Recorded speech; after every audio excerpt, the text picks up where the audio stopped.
Hello, and welcome to D6 Tricks. Spooky month may be over, but my love of spooky will never die.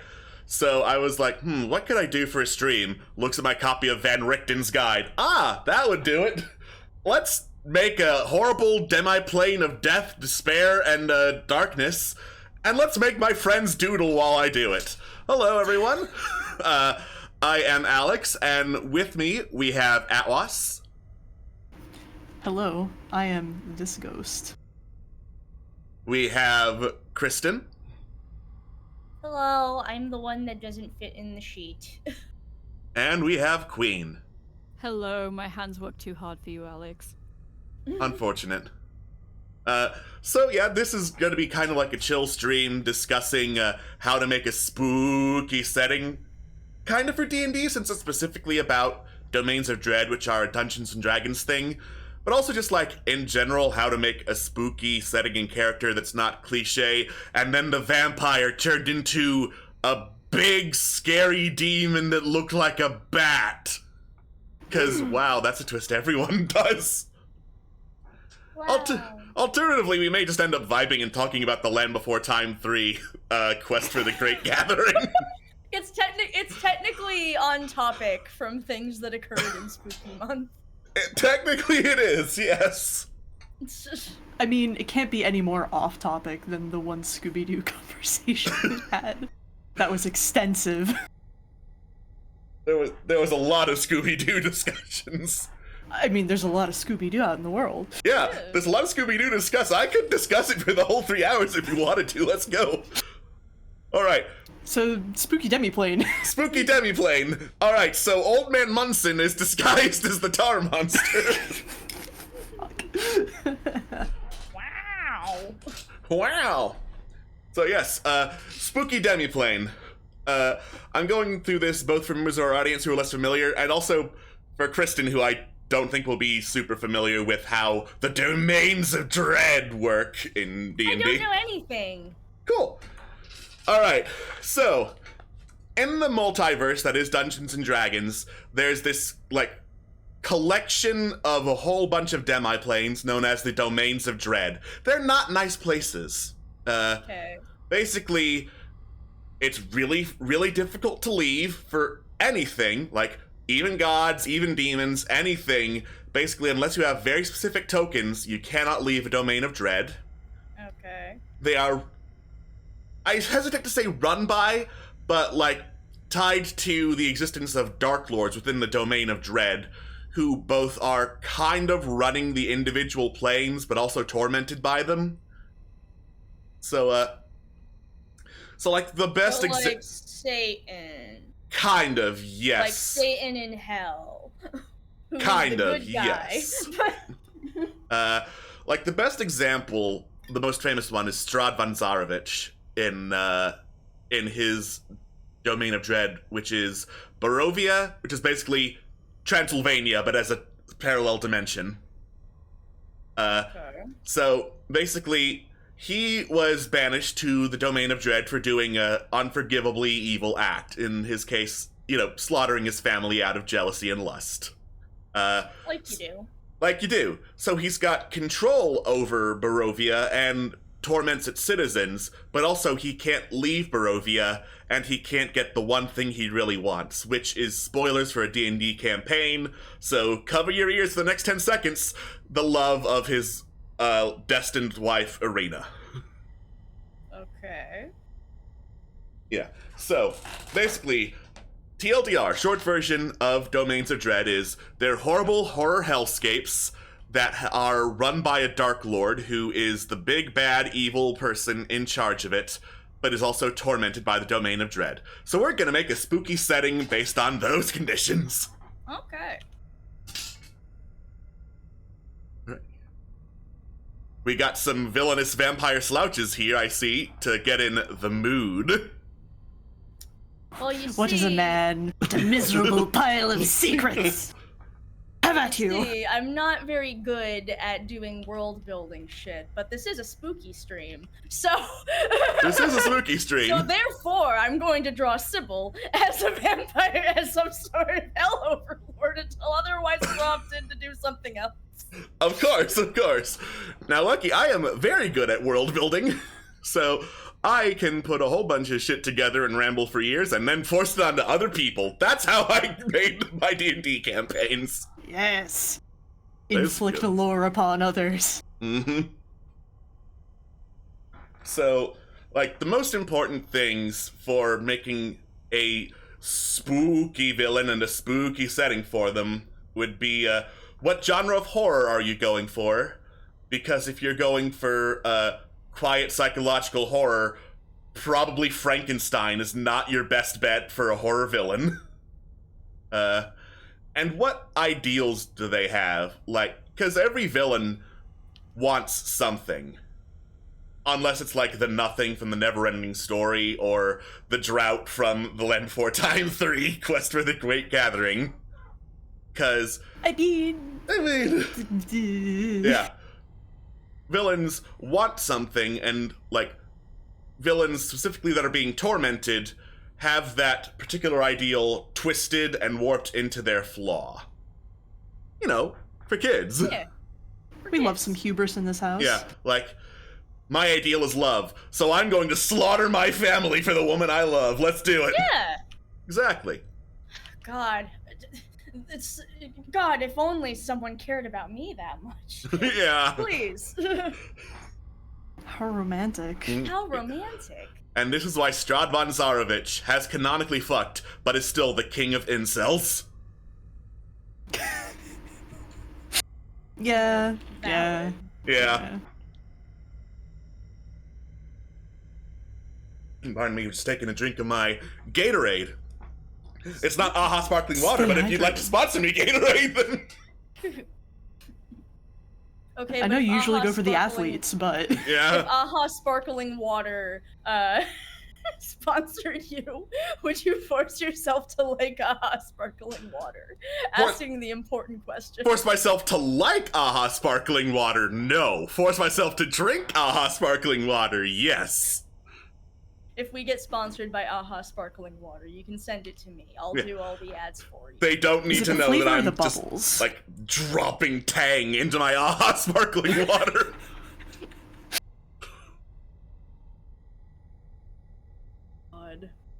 God. God can't help you now. No, No. you're correct. Alright. So, there are 6 genres with like 4 half genres of horror that are detailed in the Van Richten's Guide to Ravenloft, which is advice on how to make a horror and spooky setting. There's body horror, which is, you know, anything freakish that involves twisting, mutating, or mutilation of the body. That's your Frankenstein right there. That's the thing, if you want to kind of merge it with the other genre. Cosmic horror. That's your Cthulhu right there. Hooray! Hooray. There's dark fantasy, which, despite what DeviantArt might tell you, is actually more like a fantasy setting, but spooky and dark. Edgy, one might say. Edgy. Game of Thrones edgy. Yes. If George R. R. Martin could write worth a damn. Wow, the hottest of takes. Come back to me when you have a naming system that is consistent, George. Listen, it's fantasy that fucks. Hot fantasy that... Hot fantasy that you can't tell me that Frodo and Sam were not going at it on their way to Mount Doom. Impossible. I mean, they're like one of the OG ships, like, outside of Star Trek, so yeah. So, yeah. Mm-hmm. There is folk horror, which is traditions, and traditions are bad and spooky. Mm-hmm. Don't go into the woods, kids, because there's a witch in there that will eat you. Oh, Midsummer, scary. Yeah, Midsommar, yes. There's ghost stories, which have, wait for it, wait for it, Yeah. Okay. wait for it, Okay. ghosts. What? Woo! Woo! The horrifying ghost approaches! Woo! Ah! There's no escape from the spookiest of spooks. The ghost I drew in a minute. I'm terrified. And then, last but not least of the main genres, there is gothic horror. Which, that's your, like, Dracula. That's also still your Frankenstein, basically a very specific, the real monster is man, and emotions are very gloomy and sad, that kind of genre. For the rare few who have actually read Dracula. Dracula Daily, thank you very much. Yeah, Dracula Daily. It's still going on. Dracula, but as a Twitter account. Update. I don't think the 3 women in the cellar really love me for me.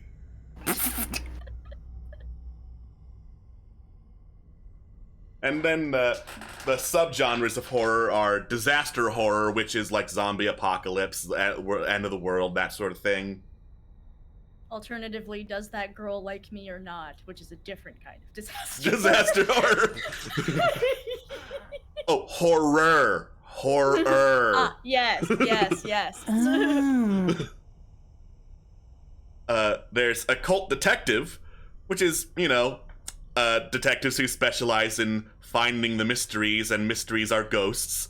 See also Sybil Cordova. Yes. Psychological horror, which sometimes can use monsters well, but otherwise is more like, what is wrong with you? Go to therapy, it's spooky! Go to therapy! The most terrifying thing of all, dealing with your mental health problem. And then there is slasher horror, which is your Nightmare on Elm Street, Friday the 13th, Halloween, big spooky man who is a serial killer. Sometimes it's a big spooky lady who is a serial killer, though. Correct. Excellent. We need more big spooky lady serial killer slasher movies. Get on it, Hollywood. There's this college humor skit that's just like, police detective comes and what did this son of a bitch do? Oh, we think it's a woman. Oh, man, good for her. Oh, wow, good for her. Oh my god, slay queen. Yes, Literally, slay. Go off, queen. Go off, queen.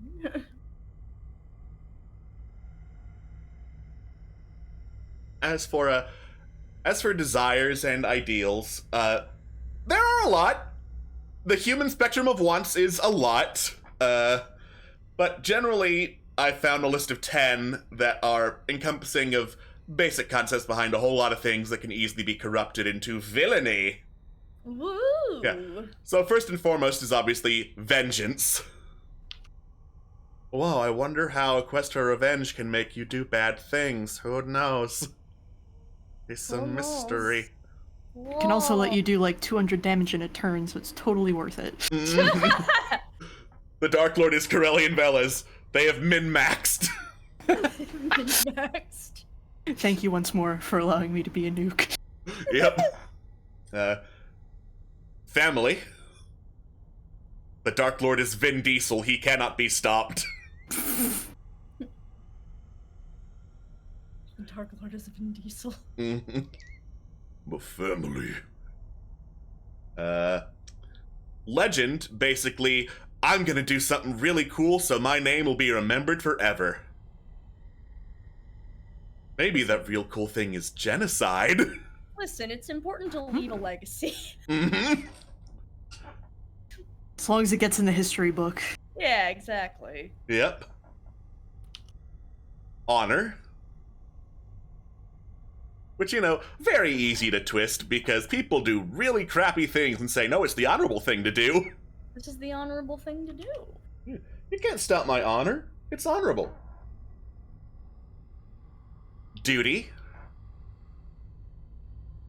Which, that's also a pretty nice thing. Like, oh, I'm just doing what I'm told to do. That's not evil in the slightest. You're committing genocide. I gotta. Gotta, man. No, it's just gotta. Conquest. In which you're not even trying to pretend to not be evil. Power. Again, it's important to Yeah. have goals. It's important to have goals, yeah. Wealth. Ah, yes, the greatest horror of all. Capitalism. Enlightenment. Ooh, that's an interesting one. Mm-hmm. Yeah, I that, say, wait, that's just Aletheus. that's Aletheus. Yeah, that's Aletheus, that's McHugh, that's anyone in search of understanding or knowledge or whatever. Yep. And immortality.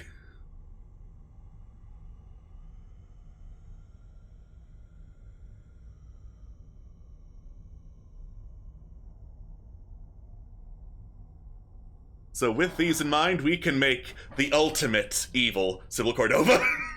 The ultimate evil Sybil Cordova. This is a very okay-ish Sybil Cordova, but whatever. Whatever. Whatever.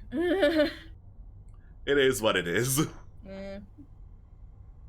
It's fine. If I scribble enough, no one will know but me. Put enough lines down there and it'll be like, oh yeah, I recognize Sybil in that. Exactly. Her face is working.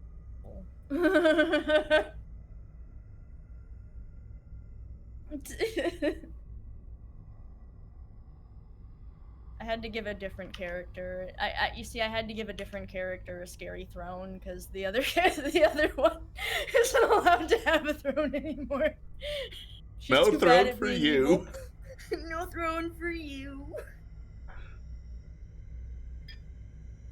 Yeah, the Yes, throne got okay. sat in by a man who was way too big for it, and now it's useless. Now it's useless.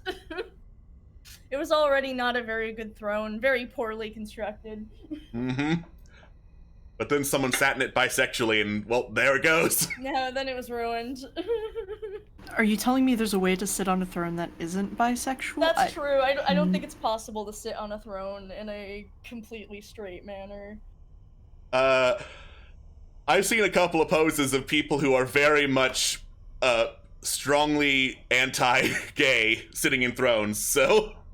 Yeah, well, that's Unfortunate. no fun. Yeah, they're not fun, but they're not bisexual, unfortunately. I guess Catch me that's- sitting on the throne like a Skyrim Jarl. Yeah, yeah. The Skyrim Jarls, they definitely are bisexual. Like Ned Stark, though, Ned Stark is straight. I guess that's fair. But Mm. I didn't consider until this specific moment, like...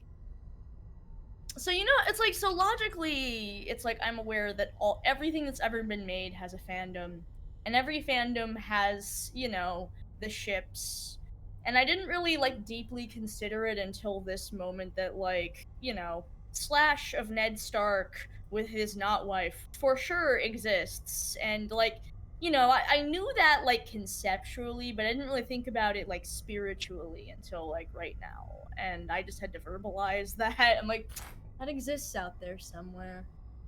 Mm-hmm. Oh well. AO3, Ned Stark. Let's see what comes up. I don't want to know. How populated is the tag? Let's find out.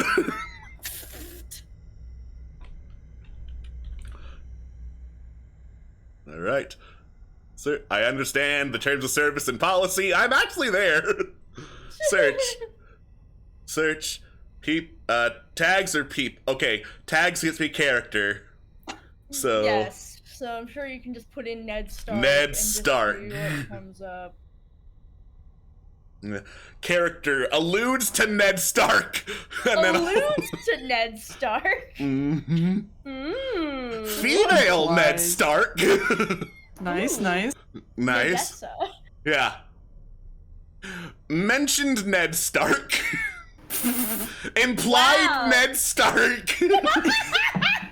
Ah, yes. I love AO3 tags. Yes, implied Ned Stark, my favorite gender. Ned Stark always see others in a flamingo. What? That's a freaking tag. Ned Stark always see others in the flamingo. Ned Stark, Sirius Black. All right. Okay. Huh. So, relationships of Ned Stark. Let's go. Yeah. Alright. Arianne Martell, Ned Stark. Arthur Dayne and Jaime Lannister and Ned Stark and Rhaegar Targaryen. Okay, but these are ands. The and isn't spicy enough. Yeah. The and is the friendship. We need the Yeah. slash. Arthur Dayne / Ned Stark.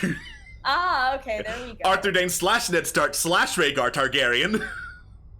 Ooh, spicy. Yeah. Asha Greyjoy vertical line Yara Greyjoy / Ned Stark. Ashara Dane / Barbary Dustin / Ned Stark. Tyrion Lannister / Ned Stark. The Fisherman's Daughter / Ned Stark. Listen, Old gods sometimes you gotta rare pair. Yeah. Old God / Ned Stark. Ned Stark and Blackfish Tully. You know, I really thought the most obvious choice would be like Ned Stark and Robert Baratheon, and it's really surprising to me that that's like not the first option. It's not. There are a couple of them. You could go with that, or you could go with the tension of Ned Stark and Littlefinger. Like that would probably also like these seem like the most obvious things to me. And then I'm also like, I mean, to be fair, like there are things that seem obvious when you watch a show, and there are things that seem obvious when you achieve brain rot, and these are not the same thing. Okay, well, I've got a couple that will top all of them. Okay. Luna Lovegood and Ned Stark. I'm sorry, what the fuck? If it exists, there's a Harry Potter crossover, honestly. Yeah. Gregor Clegane and Ned Stark. Ezio Auditore de Firenze and Ned Stark. Okay. Yeah. Oh my god, it exists. What? Faramir, son of it does. Denethor and Ned Stark. And last but not least, Gaara from Naruto and Ned Stark. Yes. Gaara from Naruto? Impeccable. For curiosity's sake, I just went onto Archive of Our Own, and the first thing I see is Jon Snow has been in hospital for the last 4 months and doesn't remember anyone. His pregnant girlfriend Luna Lovegood hopes one day soon he will remember her.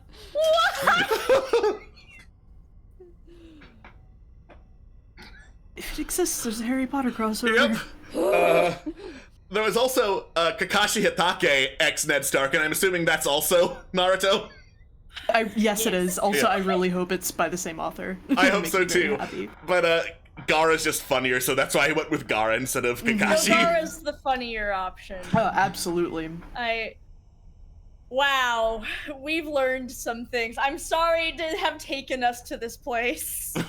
Kristen, you have to pick a genre and a desire for Sybil. Oh, you're right. Okay, well, I mean, cosmic is the obvious, Right. but in that case, I feel like I should change it. I mean, ghost is also obvious. God. I can't go with slasher, because, like, Sybil would make an excellent serial killer. But she also has big final girl energy, honestly. Yeah, also, so. Yeah. exactly. Big final girl energy. We'll put her in a slasher. Excellent. Sybil Cordova, slasher villain. Slasher villain. All right. It Desire. It seems like she's the final girl, but then it turns out she's actually been the killer the whole time. Oh, excellent. That's the twist at the end of the movie. I mean, her desire would be probably enlightenment. She'd also go with legend, but enlightenment is the most common choice. Mhm. I was about to say, she's already gonna live forever, and she's already Yeah, stupid rich, you know. so... Mhm. She's like, it's fine if I die, I'll just be reborn in another spooky thing. Oh, so the other day, I went for a drive through the Michigan countryside, and I passed by a farm, and they said that scarecrows were for sale, and I had, like, a moment of, like, PTSD flashbacks. Now, these scarecrows, did they have, like, straw heads, or were they porcelain and boar faces? I didn't actually see any of them. I just saw the sign for the scarecrows without any actual scarecrows, and I'm like, this is poor advertising. How am I supposed It's okay, to buy... Kristen. They saw you. I don't like that. If you can't see a scarecrow, they can see you. If you can't see a scarecrow, you're seconds away from death.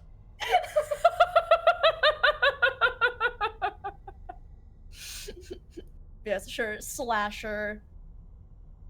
Alright, Slasher looking for enlightenment. Slasher looking for enlightenment. Interesting. Yes. Stranger things have happened. Stranger things Yeah, have happened. true. Enlightenment and conquest are both, you know, good options. Yeah. Like, So- she'd be more likely to be like, I mean, listen. This is the only way to appease the eldritch horrors, and if that's how it's gotta be, that's how it's gotta be. If I have to pull a Madame Bathory, like, it's not my fault. Yeah, it's not my fault. It's in the Guys. tomes. Yeah, so basically, slasher with some flavor of cosmic, because it's Sybil Cordova. Yes.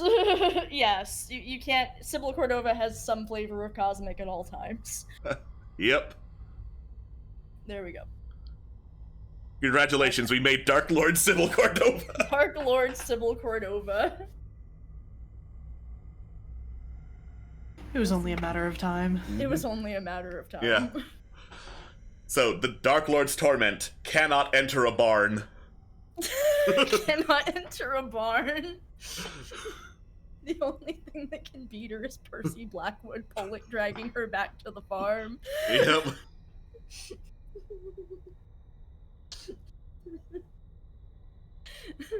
The So- only thing that can fight her is a bunch of farmers. So here's the question for the vibe. Yes. Do we make a domain of dread that's not Sybil Cordova, or do we just continue shitposting and making a Sybil Cordova domain of dread? Up to you. It's your stream. Okay. I'll draw when I'm prompted. Alright. That's just. I work better off of character shit. Yeah, so. for sure. Alright. Well, hilarious as Sybil Cordova in a cosmic slasher is, let's go for something a little bit more traditional. Speaking of traditional, folk horror is my favorite of these types of horror. Because, Midsommar, very spooky. Ancient forces you can't understand, very spooky. Big Deer Man, I happen to play a Big Deer Man. I love Big Deer Men. They're great. Alright, Some Baba Yaga shit out in the woods, you know. Let's go. Chicken house. Chicken House. Alright. So we're gonna make a folk horror, and I'm gonna roll a random dice to see what the Dark Lord's ideal is. Okay. Ooh. Should we clear the current art? Yeah, let's save and clear the current art, because it's a folk horror, and the desire is duty. Okay. Interesting. Alright. Alright. Right. Goodbye. Goodbye. Goodbye, the ghost. Woo. Woo! Alright, so, folk horror, like I mentioned earlier, is about traditions, beliefs, perceptions, superstitions, passed down through generations, and take absolutely terrifying twists. That's the stuff like, oh, if you say Bloody Mary into the mirror 3 times, a ghost will appear, that sort of thing. And in folk horror stories, characters discover that, hey, these beliefs aren't universal, and those who reject them, they're gonna hurt pretty bad. So, let's see, duty folk horror in the woods. It really just kind of matches quite well, honestly. It really does. Like, they kind of go hand in hand, like, you've got to perform this tradition, or else something's gonna get you.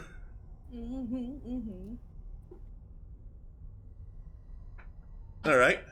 So, what I think of when I think of duty for a folk horror is like, a village of cultists who have to perform this ritual very precisely every full moon or so, or else they wake up an ancient ghost that's going to kill them all.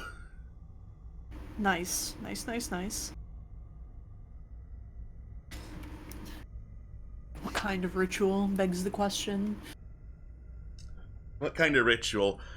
Well, because... Sorry, go ahead. No, you go ahead. Well, because, like, one of the thing with the realms, the demi-planes, is trying to get more people into it, right? So, yep. I guess you gotta lure in outsiders and do something with them. Yeah, for sure. Yeah. Like, every full moon or so in the domain of whateveria, the mists part, the gates open, outsiders let in, and one of them is going to be turned into a black goat. Interesting, okay. Yeah. Yeah, because the black goat is very invocative of very spooky frontier horror shit. So, black goat, here we go.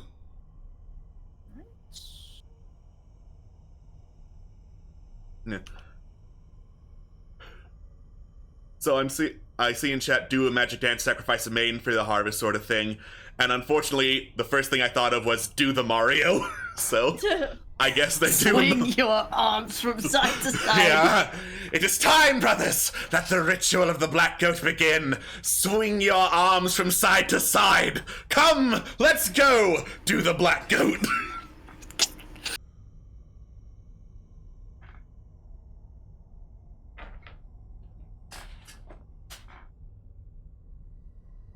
What kind of goat are we talking here? That's a good question. Listen, there's a lot of horn options, and I need to know which one I'm doing. I'm gonna find the spookiest kind of goat. You mean every kind of goat? Every kind of goat. Every kind of goat is simultaneously adorable, but also some kind of horror monster. Mm-hmm.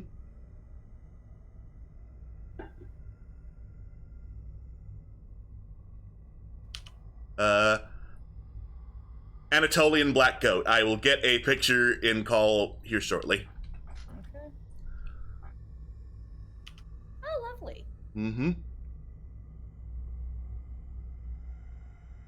Goat looks kind of scuffed, not gonna lie. Yeah. I love it. He's a stinky goat. The stinkiest goat. I mean, yeah. Mm.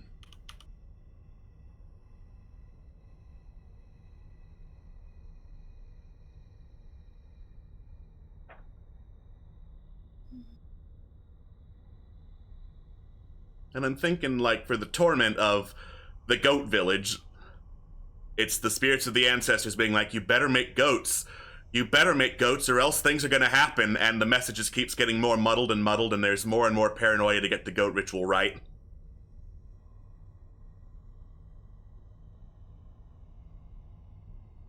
Because, you know, if you're going to have goats be the spooky motif, you got to go all in for goat. You gotta go on for the goat. Mm-hmm. Goats care not for the laws of man nor God. They do not. There's It's only true. goat.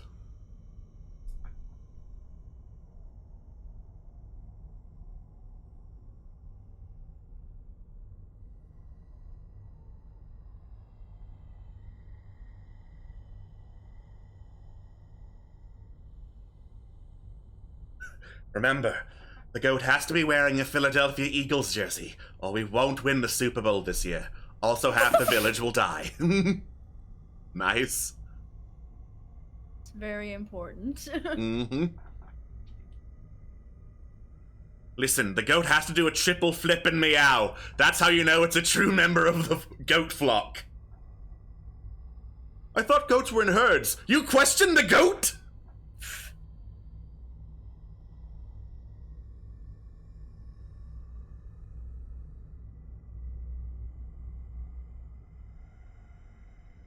I'm making a high lady. Don't mind me. It's important. It's important.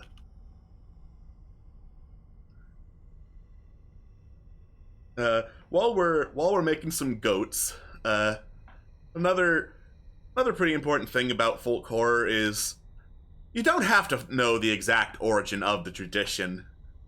If it's part of the plotline, you sure can, but all that matters is it's twisted, it does not align with the rest of the world, and it is out to hurt you if you don't follow it.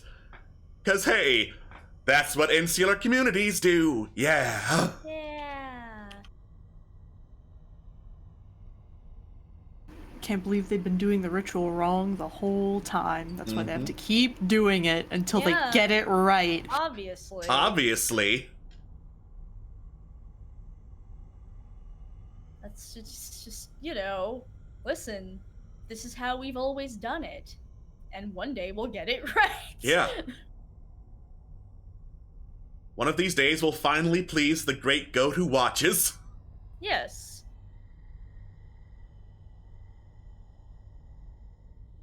And then we can stop sacrificing maidens. Yeah. But I like sacrificing maidens. Then most of us can stop sacrificing maidens. Most of us can stop sacrificing maidens.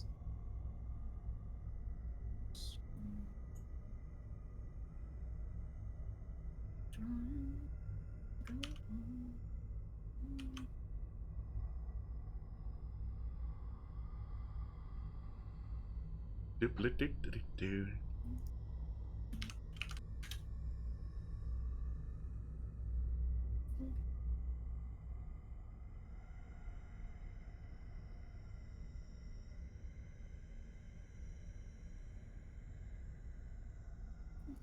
Sad goat over here. Sad goat. Goat is sad. So sad. Mm-hmm. The goat saw the Land Before Time 1 and is very sad. It's okay, goat. We have the Land Before Time 3. No.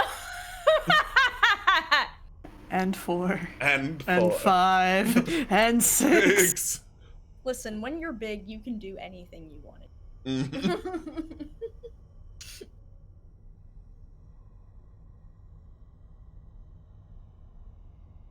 And all the rules that grown-ups make, they don't apply to you.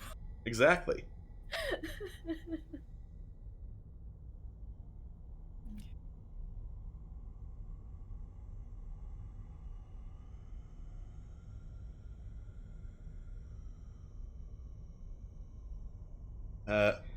So I'm seeing in chat sequels are very popular in elementary school and the teachers didn't feel like teaching. Yeah, I loved those days. I loved seeing what kind of movies the teachers would pull out to show us when they didn't feel like teaching that day. I'm just thinking back on some of my favorites. So, I think, yeah, it was U.S. history. We watched Austin Powers near the end of the semester. Excuse? Yeah, we watched Austin Powers in U.S. history for a whole ass week. Impressive. For a whole week? Mm-hmm. Yeah. You see, we had to rewind to roughly where we were and then get back to watching Austin Powers every Yeah, week, very every day. important.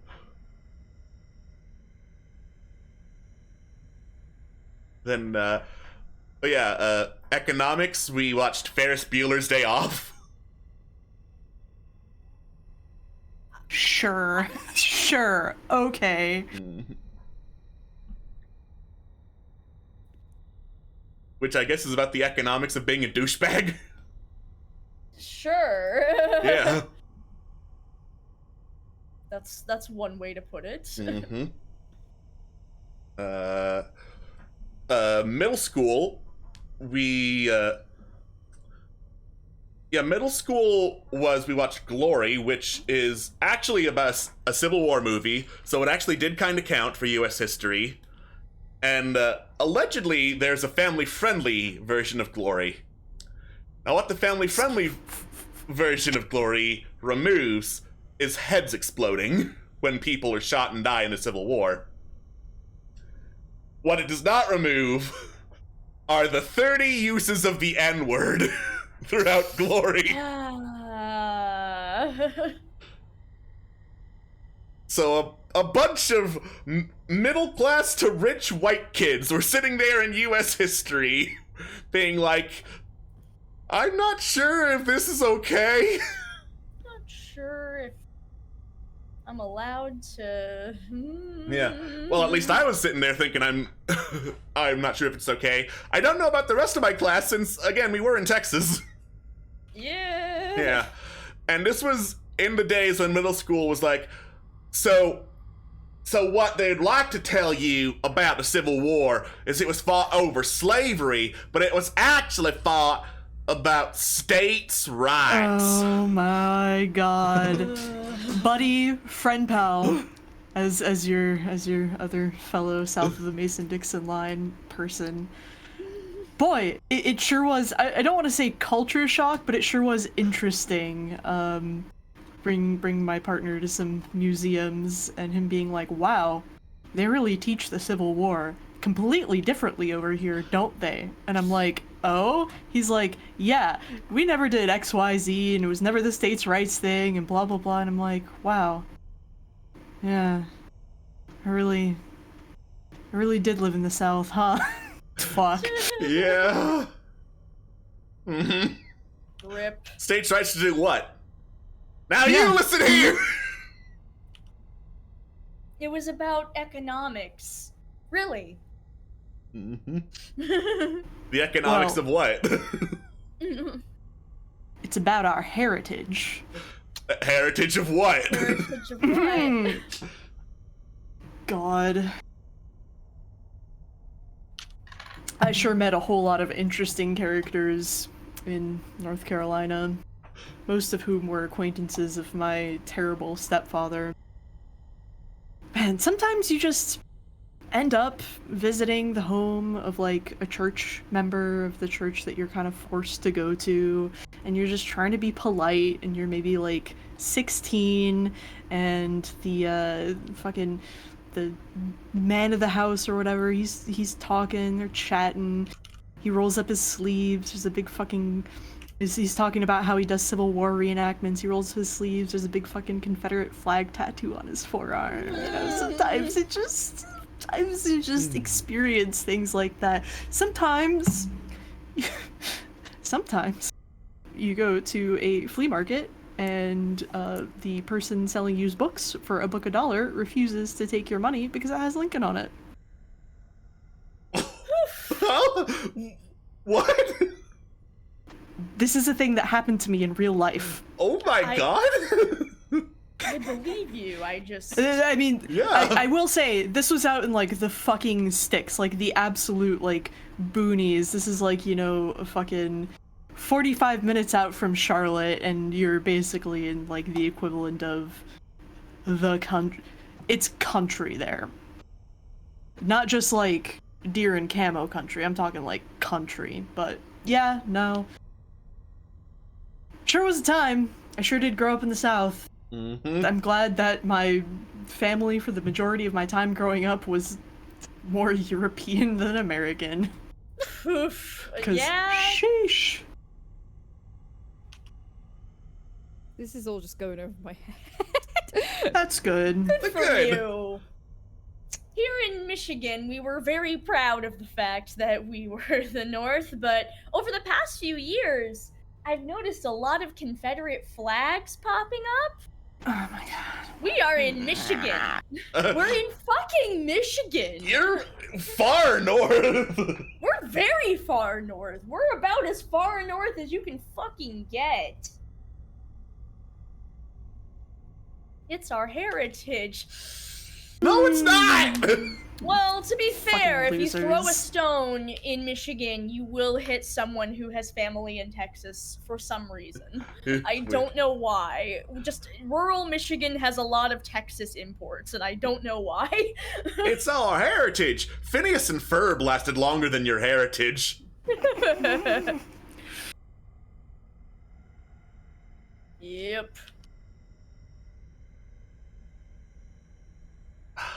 One of my favorite Civil War facts is the Maharaja of India at the time offered to send President Lincoln a battalion of war elephants to help him retake the United States. Full fucking Hannibal. Let's go. Let's go. Let's fucking go. Oh, it's incredible. I believe Lincoln said thank you, but no.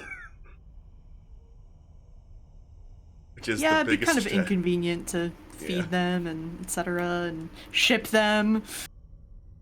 all that.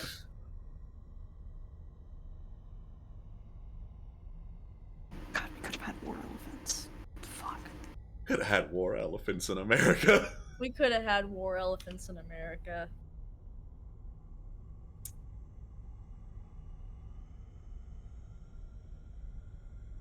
And then we'd have a story about somebody, you know, skateboarding down one of the trunks, and it would have been a whole thing, and we could have lived that life. Mm-hmm.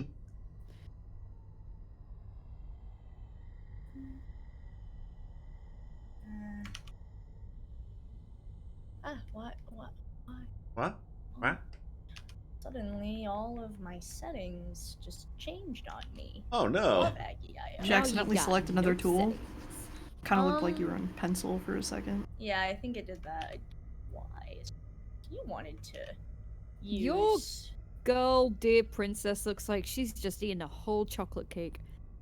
Yeah, that's what she did. It's chocolate. It's for the ritual. Yeah, it's for the ritual. She's got to eat a whole chocolate cake. Mm-hmm. I'll Yeah, chocolate you've seen milk Matilda. cake. You know it's for the ritual. Yeah, it's for the ritual. There's a film of that coming out soon, of the musical. Nice.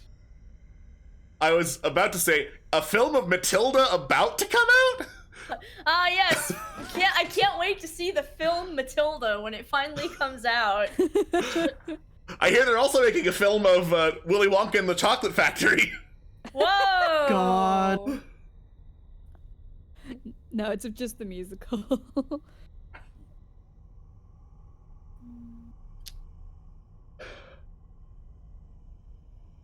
God, speaking of skateboarding down a Civil War war elephant's trunk, and thus speaking of disrespecting heritage,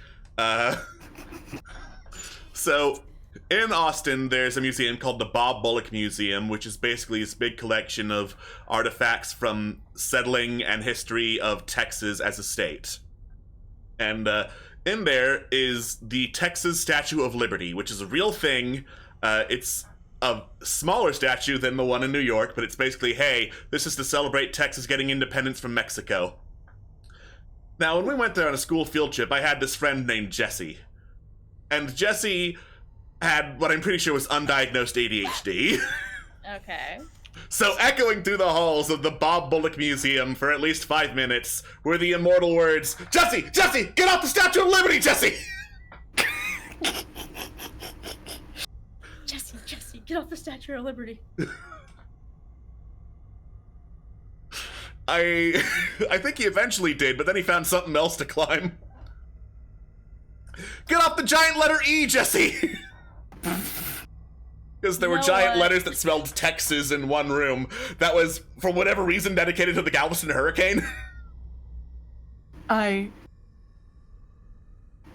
Weird, but okay. Oh, yes, I mean, yeah, it was one of the deadliest storms out there, and it was like a whole thing. Yeah. Story of the Galveston hurricane is very interesting if you ever feel like getting into it. Eric Larson did a book on it. It's very good. It's called Desert Storm. Anyway. Oh yeah, the Why? story itself is interesting. I don't know why there are the giant letters Texas in the Galveston hurricane room.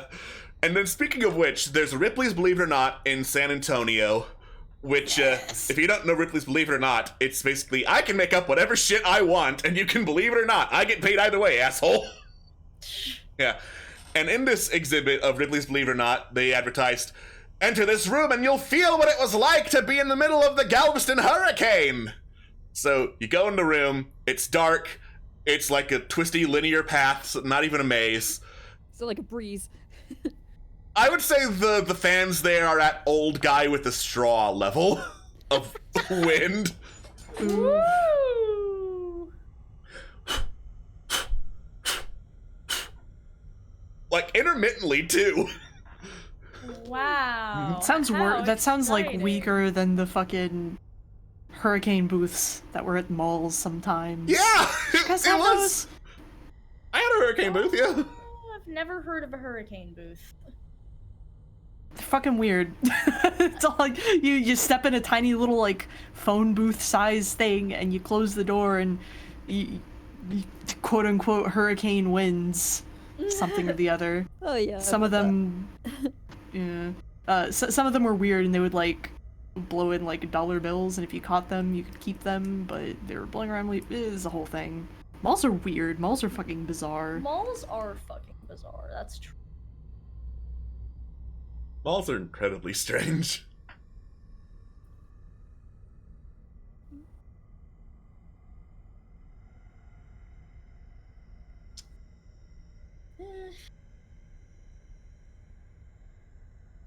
Ah, Oh no, her face is gone! I'm trying. Why won't you? There we go. It wouldn't let me resize my brush.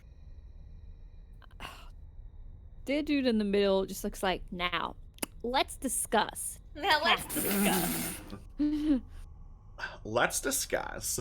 So, what did Stacy say the other day? Well, we gotta get this sacrifice right, or else we can't appease the black goat. Yeah. And I was like, oh my god, so true, bestie. So true, bestie.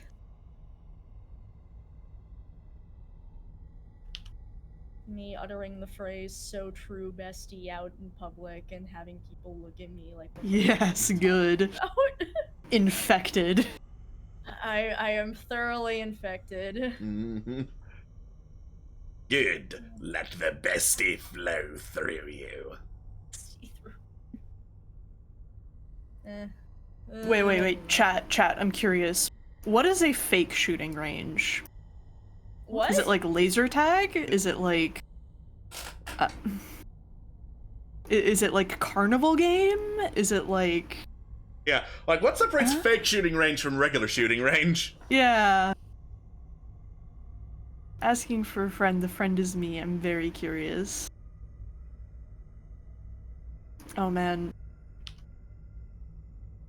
Remind me to tell you about the fact that a few miles away from my house, there's a shooting range that has a bar inside of it. Arizona. Not real guns. Laser-based or not. Okay. Oh, so like duck hunt shooting range. Okay. Is that what we're talking? Because honestly, I could go for that. That sounds fucking great. Sounds rad. Like Duck shooting hunt gallery, is yeah. excellent. Okay.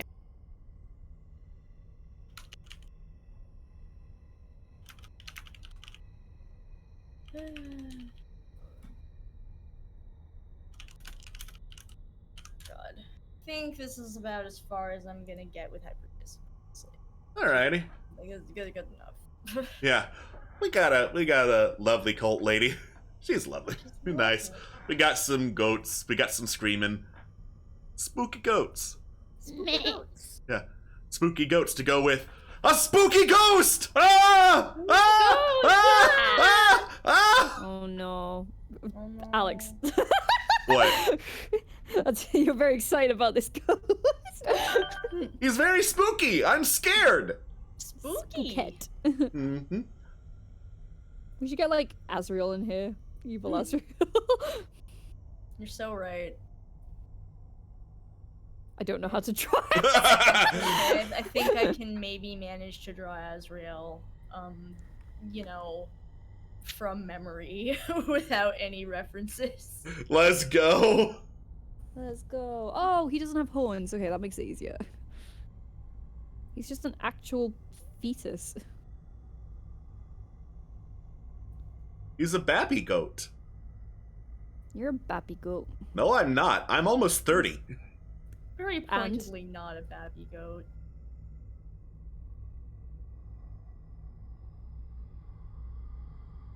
I have lovely footage of Alex at the goat farm we went to. Excellent. Very good. They loved him. They hated me. No, actually, it was the horses. The horses loved him and absolutely hated me. Yeah, I tried to get Queen up to a horse for a photo, and the horse was like, "No, I scare." No, terrifying. Yeah, but like would come right up to my hand and nuzzle it. I guess this just proves I'm a Disney princess. It's true. There we go. Kind of Azrael from memory.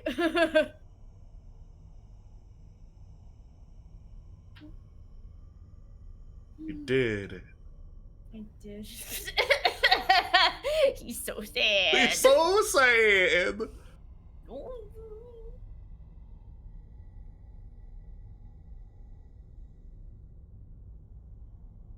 Listen, I'm sorry, Azrael, but when you're big, you can do anything you want to do. Mhm. Woo. No, not the ghost. The ghost will get you, Azrael. Boo! No. I don't want to be got. Meh. Oh. Okay. Oh. I'm sorry, Azrael. Like I said, when you're big, you can do anything you want to do. So we have to sacrifice you to the Black Coat. No. I can be anything. Oh heck. God, I remember in the Undertale comic dub days, whenever I played Azrael, because I pictured him to sound like quite young, I'd always make his voice shake as though he was bleating, since he's a goat. Mhm. I'm so nervous. Meh. Lovely. I Lovely. can't believe I got. Got You got really by don't believe goats. that. So yeah, there's a little basic idea board for how to make goat spooky. Cult that gotta make goats right. And then we have 2 Azraels in here. My goat's just sad. Yeah, So Azrael. so Azrael. So there's 3. So there's 3 Azraels in here. That's Azrael's like distant cousin Blazriel. Blazriel. That's my OC, Blazriel. As shown in Chapter 8 of Deltarune. Yeah. Donut steal. My uncle who works at Nintendo says that this character, Blue Azrael, is gonna be in Deltarune Chapter 8. He's best friends with Pika Blue.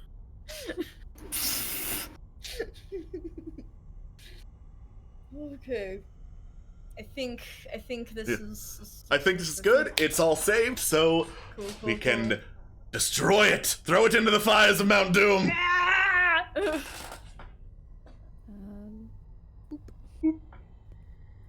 Friend of mine's neighbors had an illegal goat for a while.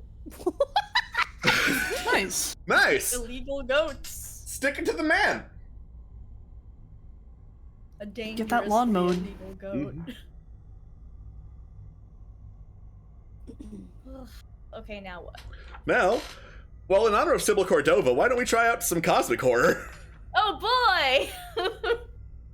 Hooray! Excellent. Hooray! Woo. Woo! Time to be incomprehensible on main. Oh wait, Woo. that's just. Incomprehensible on Maine. Oh, you mean me on Twitter? Ha. Day of the week that ends in Y? You got it. Woo! I think I'm very.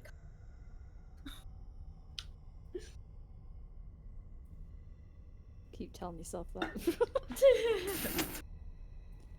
So what is cosmic? How would you describe cosmic Cthulhu. horror? Cthulhu. Oh. Yeah. Yeah. Cthulhu. Cthulhu and various offshoots of Cthulhu. Yeah. Uh, Cthulhu, for Cthulhu instance, Light. we Alright, just- hang on, I've got this.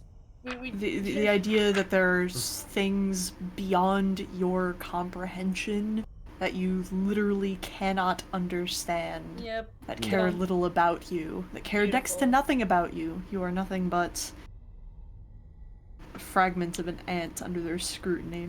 They're Yeah. cold, impossible to understand, etc., etc., etc. Etc. Etc. Etc. Etc. Basically, like existentialism, but add like some spooky tentacles and shit on it. Yeah, basically. I have Dread. a request. Oi. Can I pay you to berate me like that again?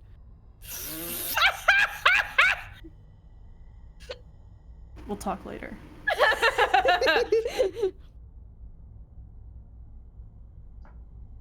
Right? Was that really berating? I'm sorry. No, it was nice. Okay. I want to be told that cosmic horror is gonna kill me more. All right. Well, we have a number of properties to choose from. We do, yes. I don't know. We're very unfamiliar with cosmic horror here. Not a bit of it. Never done anything related to cosmic horror in our lives.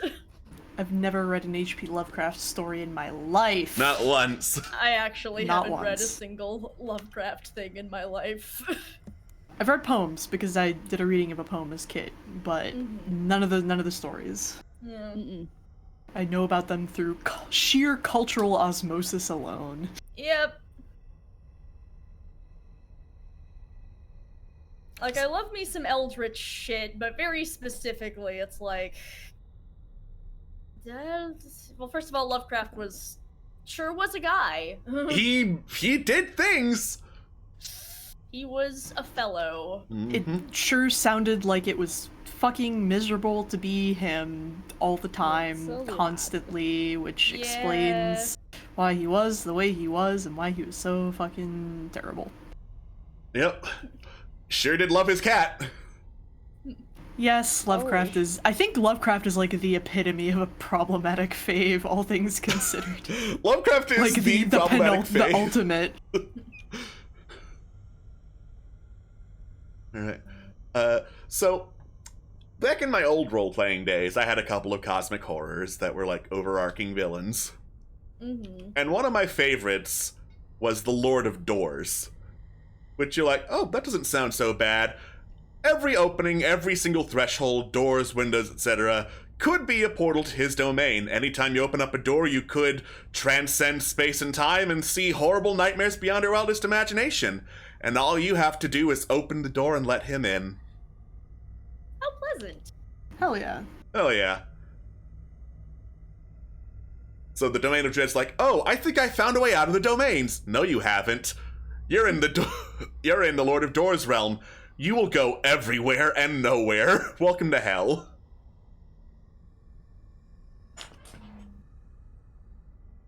So we don't talk about the Lady of Pain. We don't talk about the Lady of Pain. Looks like you're in the Shadow Realm now, Jimbo. It's like you're in the Shadow Realm.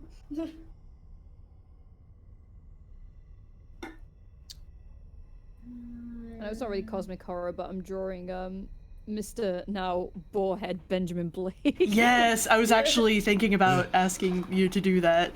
Or reminding you, I guess. Yes, thank you. Do it, not, coward. He's got a pig head. I've never really drawn a pig head, so I'm trying my best. Live your dreams. Expand your world. Open the door. I kind of want to put his hat on still, because Benjamin had a little hat. Yes. Yes, characters have Put a little hats. army cap on. Hell yeah. Ah, lovely. So, cosmic horror, and which is the Lord of Doors, and I'm just gonna roll to see what the ideals of the Lord of Doors would be. For fun. The Lord of Doors wants vengeance. Oh.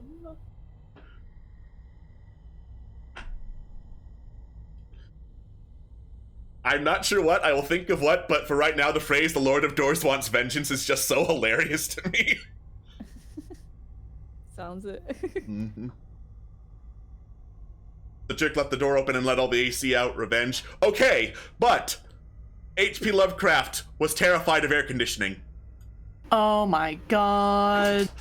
He was. That He Fucking was. hilarious. there is a very bizarre short story. I guess I lied. I have read one Lovecraft short story. It was the air conditioning one. It's the air conditioning one where he's scared of air conditioning. The fact that it's like preserving this. Oh god. Sure is a thing. Can you So I'm not gonna- rotate stuff in this? Say what? Can you not rotate stuff in Aggie? There should be a way to. It's just hidden. I can't figure it out. Maybe you need to select it and do something? I don't know. Hmm. Oh, you probably have to use the transform tool. You have to select Oh, it and did it? use that. Did. This wasn't very clear. There we go. No. A creepy scarecrow effect. tilt head. It's boss music time. All right. So, Cool Air, a short story by the horror fiction writer H.P. Lovecraft. I have found it. Well, I found the Wikipedia article. Excellent. It's also got the full text on Wikisource. All right. The narrator offers a story to explain why a draft of cool air is the most detestable thing to him.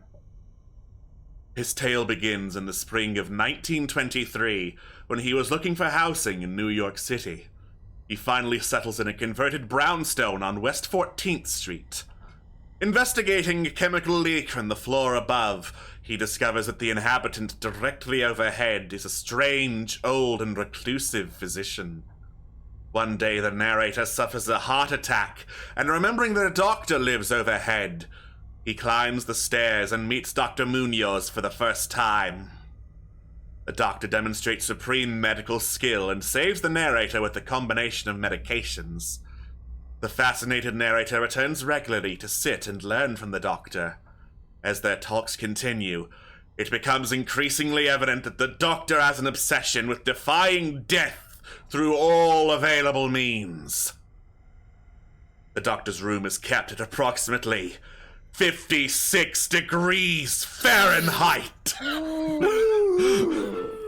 which is 13 degrees Celsius, using an ammonia-based refrigeration system. The pumps are driven by a gasoline engine. As time goes on, the doctor's health declines and his behavior becomes increasingly erratic. The cooling system is continuously upgraded, to the point where some areas of his rooms are sub-freezing, until one night when the pump breaks down. Without explanation, the panic-stricken doctor frantically implores his friend to help him keep his body cool. Unable to repair the machine until the morning, they resort to having the doctor stay in a tub full of ice. The narrator spends his time replenishing the ice, but is soon forced to employ someone else to do it. When he finally locates competent mechanics to repair the pump, it is too late. He arrives at the apartment in time to see the rapidly decomposing remains of the doctor and a rushed, hideously smeared letter. The narrator reads it. To his horror, he learns that Dr. Munoz died 18 years previously. Refusing to surrender to death, he maintained the semblance of life past the point of death, using various methods, depending on refrigeration to retard decomposition. That's the story. Okay, Walt. Okay, Walt. Okay. Okay, Mr. Disney. Yep. And that's why H.P. Lovecraft is afraid of air conditioning. God. It must have been miserable to be him, is all I have to say. Yeah. I'm just like, if you'd just been born in an era with, you know, if you'd been born at a slightly different time, maybe you would have been a little better off. But, you know, we'd be missing a whole genre, so unfortunate. H.P. Lovecraft is scared of a great many things. Yep. H.P. Lovecraft is like, I have anxiety, and then he was like, I'm gonna write in such a way that now it will be everyone's problem. I fear the Italians, so now I shall create the deep ones.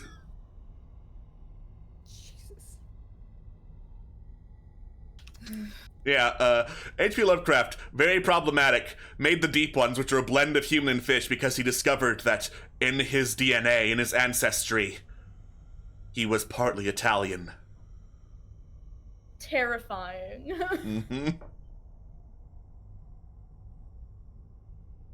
Another one of my favorite H.P. Lovecraft stories for how gosh darn silly it is, The Alchemist.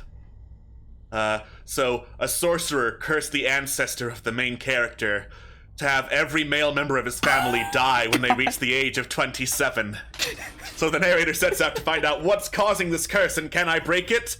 And it turns out what's causing this curse is that the sorcerer made himself immortal, breaks into the houses of everyone when they're 27 and stabs them. Wow.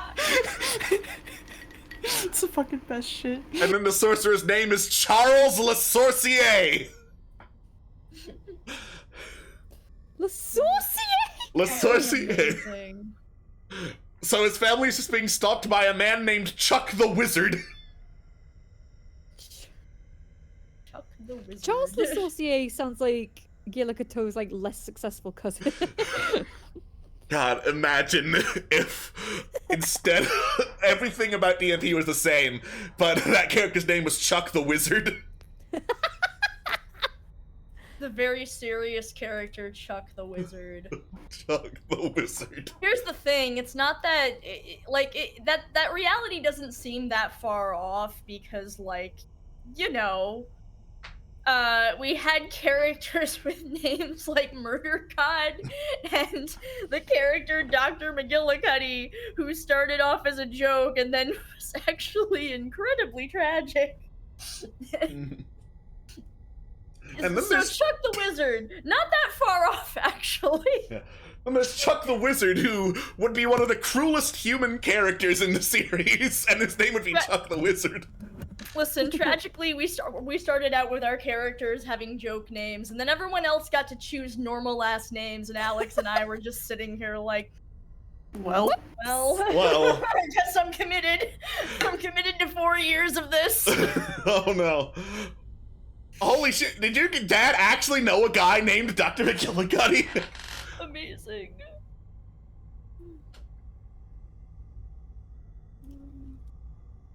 It all comes together. It all comes together.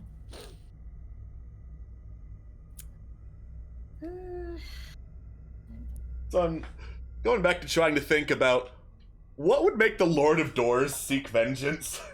And I'm like, cosmic horrors don't care about vengeance, but those who serve them do. So like, Yeah. there's probably like a lieutenant of some kind who is opening the way for the Lord of Doors. And I'm trying to think who that would be. God, sorry. This thing with all the stars in the back and the silhouette makes me think of the Mandela catalog. what's that? Oh, it's the Mandela card. I can't remember the name that describes whatever it is. It's like a. Hang on, let me find the word for it. It's the Okay. weird thing. I'm not gonna scribble all over your picture. I'm very sorry I did that. No, you're fine. Yes, beacon.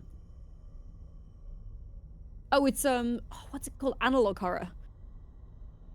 It's like it's basically this whole series. It like shows all these sort of warning videos of we're in this universe where there's like alternates and they look just like you, but sometimes the clip will distort and like a proportion will be stretched, like the eyes go really wide or the whole face just stretches. So there's no jump scares, but it's all like visual horror and it's really good. Yeah.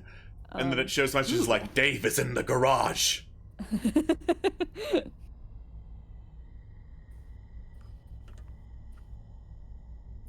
If you really think about it, chat, one of the ultimates in cosmic horror are biblically accurate angels.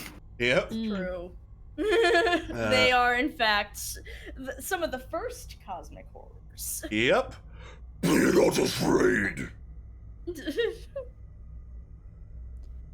Alright, so my thoughts on what would be seeking vengeance. So, I'm thinking Royal Court has Royal Astronomer, and the astronomer's like, I know how stars work based on all these predictions that are wibbly-woo and nonsense, and then, like, more educated scientists are like, actually, here's something that makes a lot more sense. So Royal Astronomer's kicked out, and he's like, I'll show them that my way is correct. I'm gonna open the way for the Lord of Doors to make my way correct.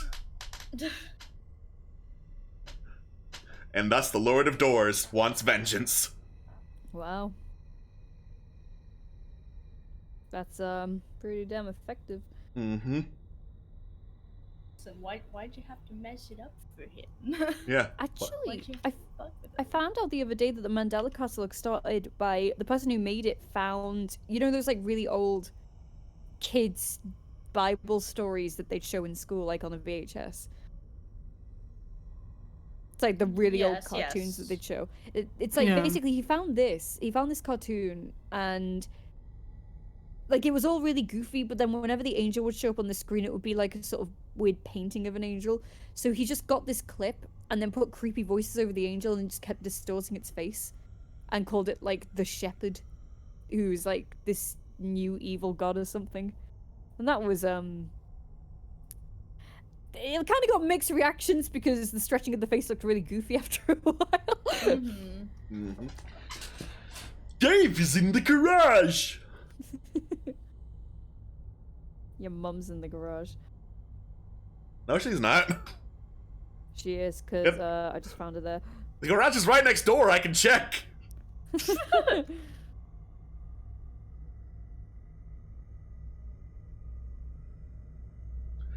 She's in the garage messing with the air conditioning. Shock horror. All right, there's my next challenge. Make a domain of dread that's based around air conditioning. Also, here's a cheat sheet, kids. You ever want to draw something weird and incomprehensible? Just think of every like strange, shitty AI generated image you've ever seen, and just smash those bitches together. How to make cosmic horror. Dolly. Better. Cosmic horror. Dolly, just a regular human hand. They can't do it. They don't understand hands. I mean, to be fair, most artists, or many artists don't.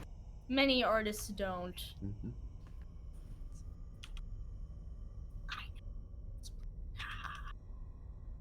Haha.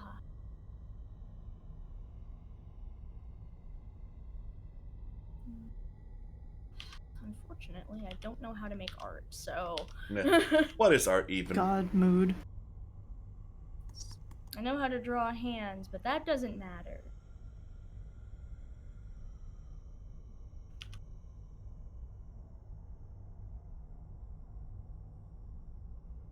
Yeah, so it would always be like, it'd have a picture of a person's face and then it'd be like a dark silhouette like this and the eyes would just be all you could see. Mm-hmm. So it's one of those things where it's like, it doesn't jump scare you, but it's like, I'm not gonna sleep for days. God, so I have like my apartment has this stupidly long, like shining-esque hallway. Like if you do a loop of like this building like 3 times, you've done a mile. It's that stupidly long. And I Damn. came in the other day and there was someone at the other end of the hallway, like right in front of the window. So they were casting this really long shadow and they were wearing all dark clothes. So, you know, I just looked down the hallway and they're very far away, so it just looks like the fucking Slender Man's at the other end of the fucking hallway. And I did a little jump, and then I was like, no, scary monster not real. It is sunset. That's why this is happening. It's fine. My eyesight's also very bad, so I'm sure that also had something to do with it, but, you know. The It was notorious just the monster. local spirit of the apartment. Yeah, the notorious monster, the skinny fella. Yes, the skinny creature. guy. Mm-hmm. The skinny dude. Skinny man.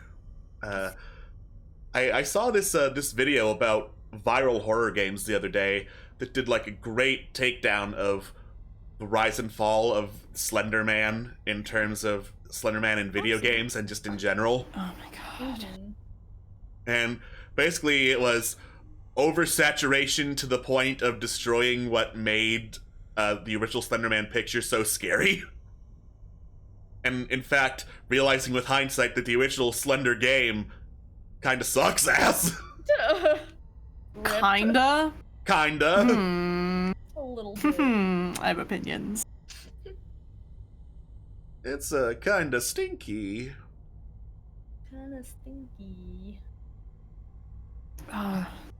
There's a really good horror game that came out recently. Let me give me a second. Let me find it real fast.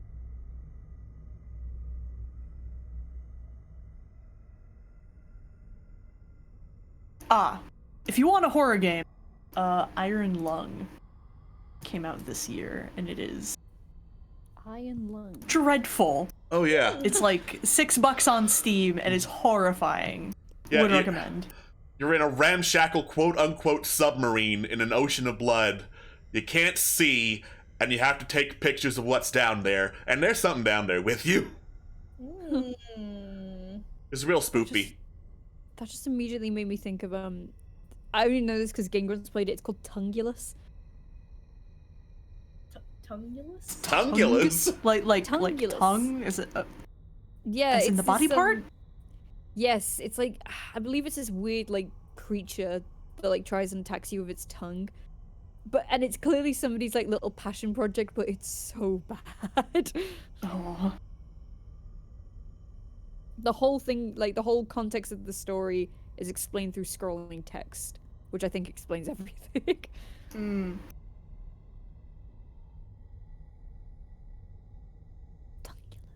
Tungulus.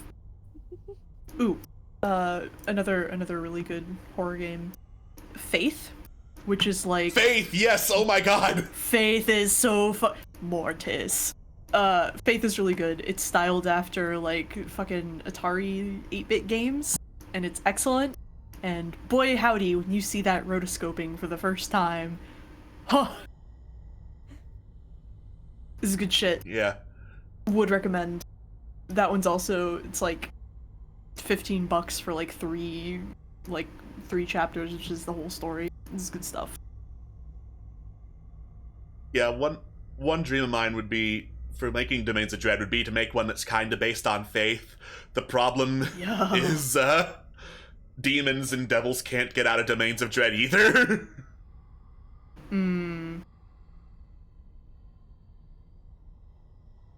Listen, it's got its own special demi plane. Yeah, a demi So- plane.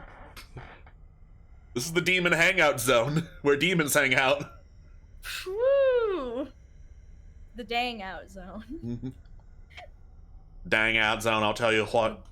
The dang out zone. Now that's a dang out zone right there, I'll tell you what.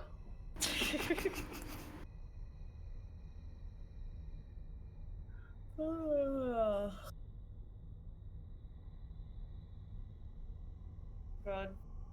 Well, I think I've gotten all I can out of drawing eldritch horror bullshit. I may perhaps be losing a little bit of steam here. Alright. Well, how about we save this and then take a quick break for, like, hydration and Sure. bathroom? Sounds good. Alright. It is saved. Hooray! Alrighty. Thank y'all for tuning in so far. We'll take a quick break for hydration bathrooms, and we'll be right back with more Domains of Dread. Ooh, bye-bye.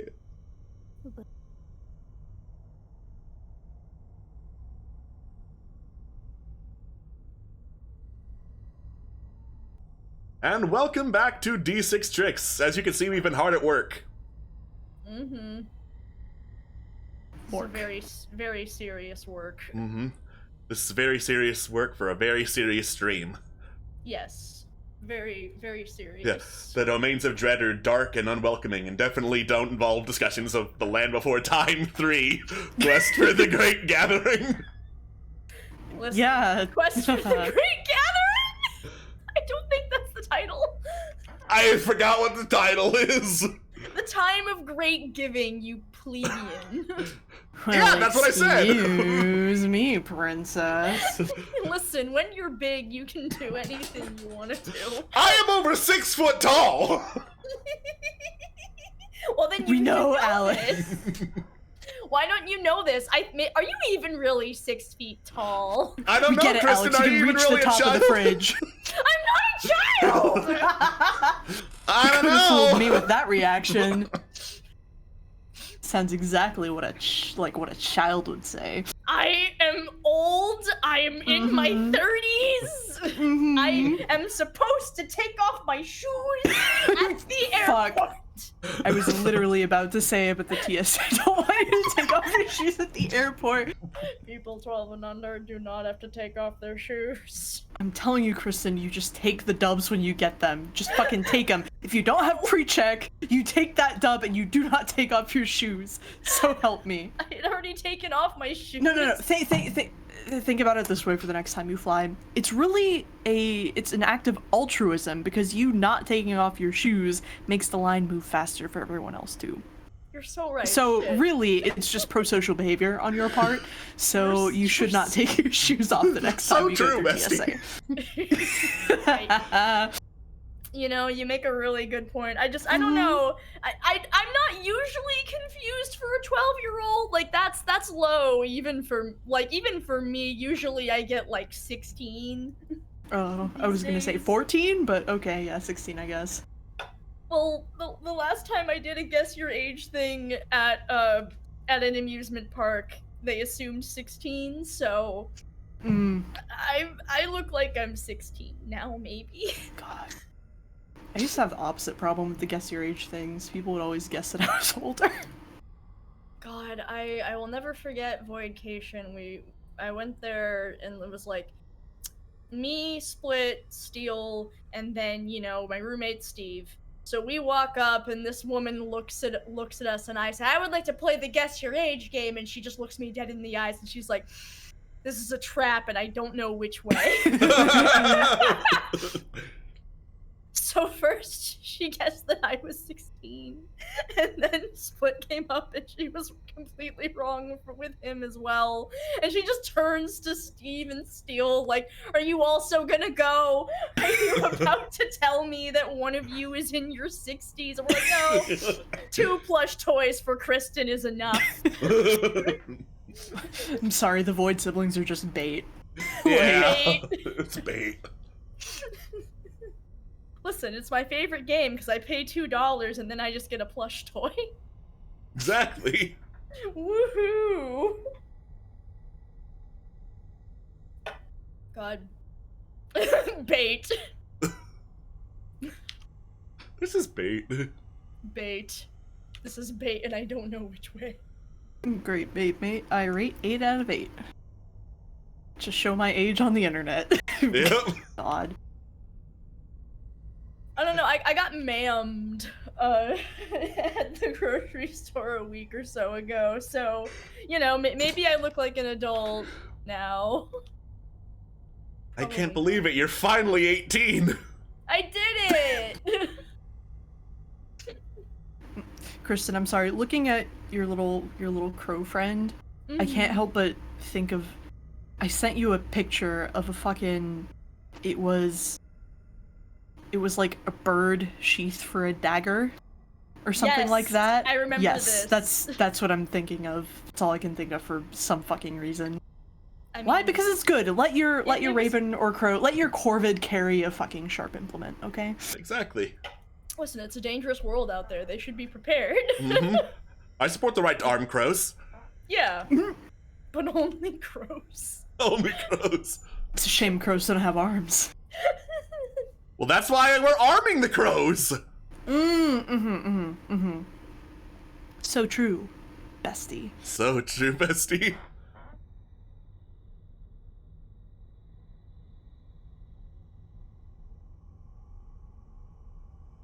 God. He's gotta. I'm trying to decide if I'm gonna give this crow. I have to arm him. Exactly. I'm trying to decide if it should be a knife or a gun. Very important. Gun. Gun. Crow with a Glock. Crow with a Glock.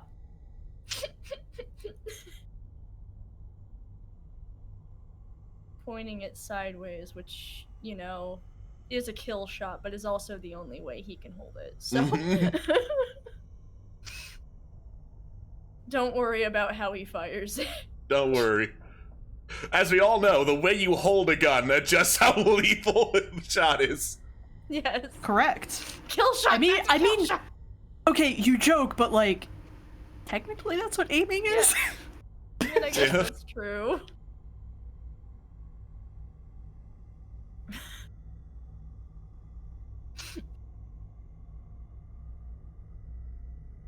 Shit, He's I ready guess to it is fire. aiming. Motherfuck. You son of a bitch, you got me again!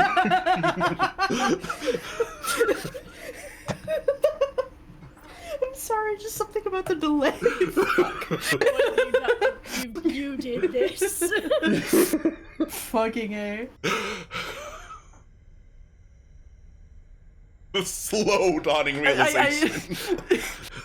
I don't want to make an assumption, so please correct me if I'm wrong, Texas man, but tell me you've never shot a gun without telling me you've never shot a gun before. I have never shot a gun. I was once Okay. offered a shotgun by my stepbrother, and I said no, thank you. Fair. So the only time I've ever held a gun, I failed to shoot it.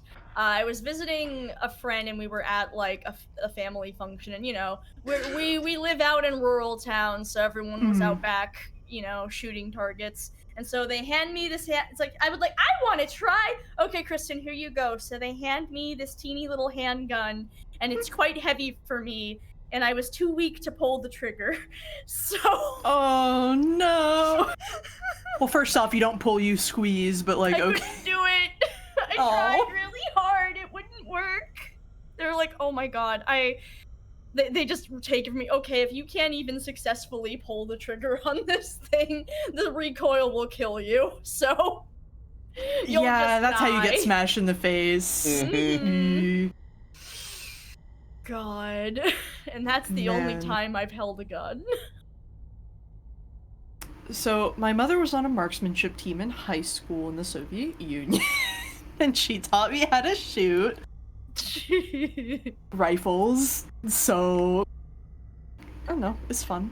I was also the vice president of the marksmanship society in college, which was we'd go out to a shooting range, and it was the professors would provide the firearms and ammunition. It was like, it was all above board and stuff like that, but it was neat. It was fun. I would absolutely recommend going to a chaperoned shooting range and, maybe just trying once. I think it's an interesting experience because it really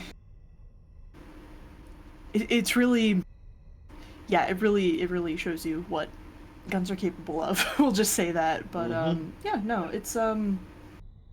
it's interesting. It's a fun time. I like hitting target. Yay. Hit the 10. A completely valid thing to enjoy.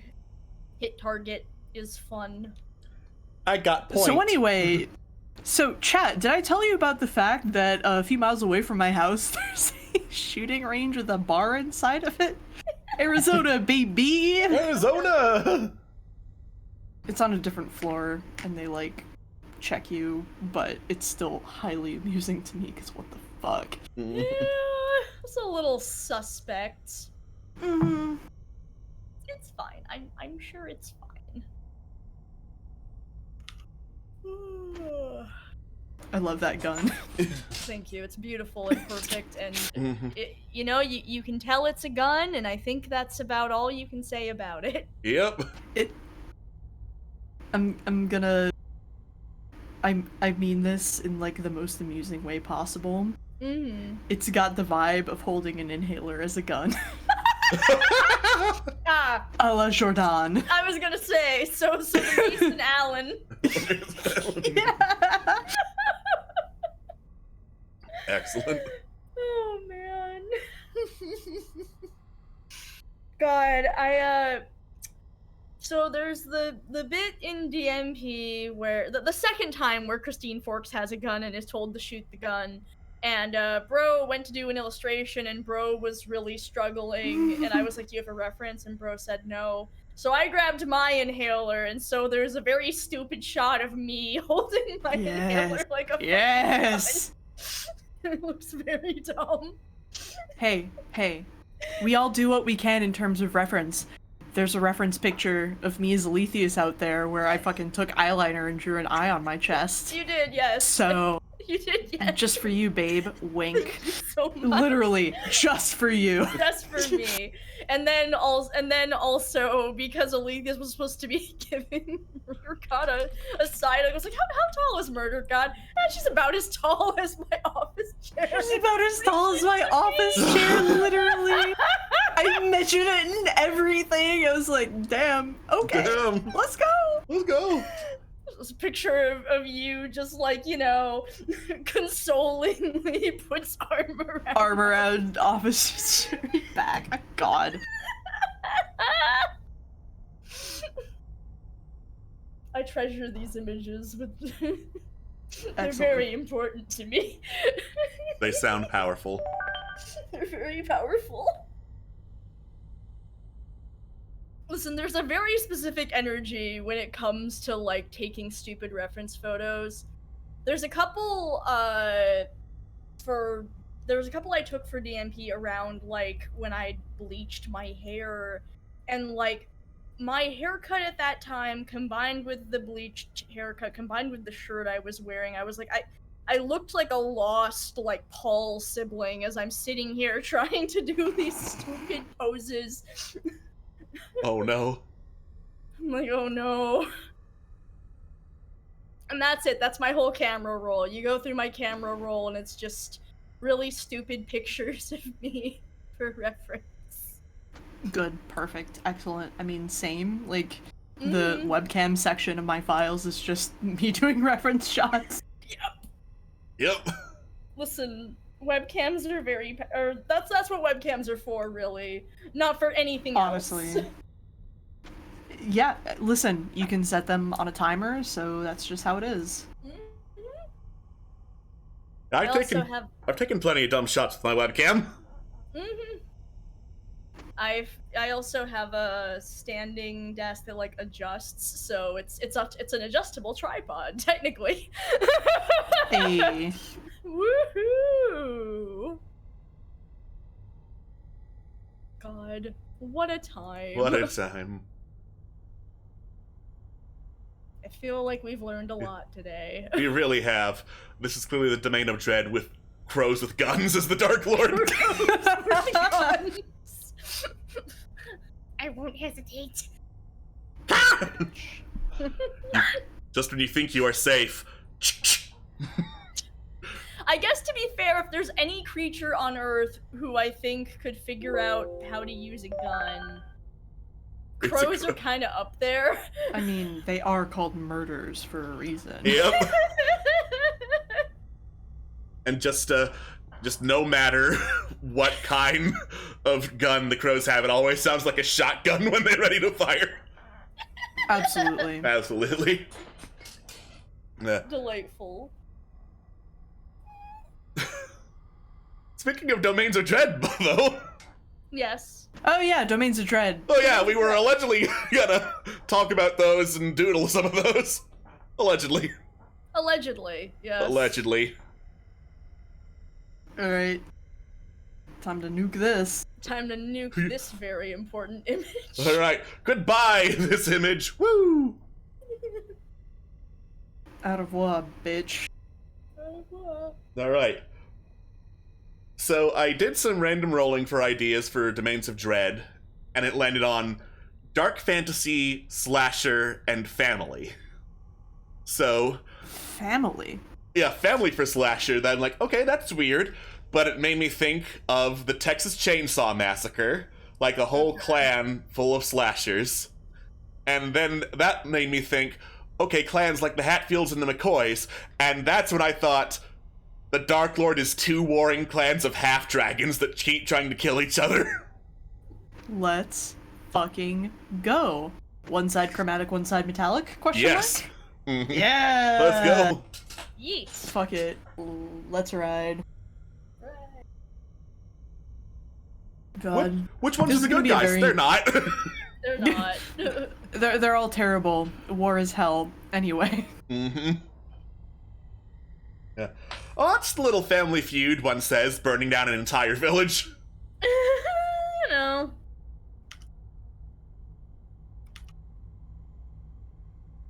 Man, if you want an excellent example of pedantry, go post some art on the D&D subreddit.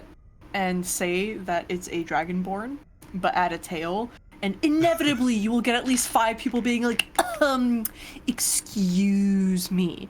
But dragonborn don't have tails canonically. That means this is a half dragon, which is completely different. So anyway. It's a half dragon Fuck it. dragonborn. Honestly, draw your dragonborn with tails. Using tails with fucking body language and expression is rad as fuck. So yeah. Rad as fuck.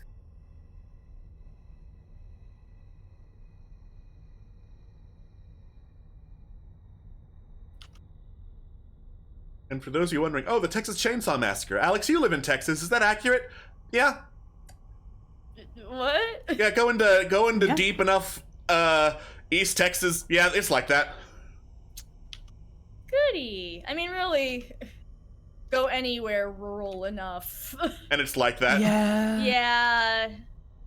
Yeah, you can call it any state Chainsaw Massacre, honestly. Yeah, basically. God, the amount of rednecks I knew who were just like fucking love Texas Chainsaw Massacre. Up there with, you know.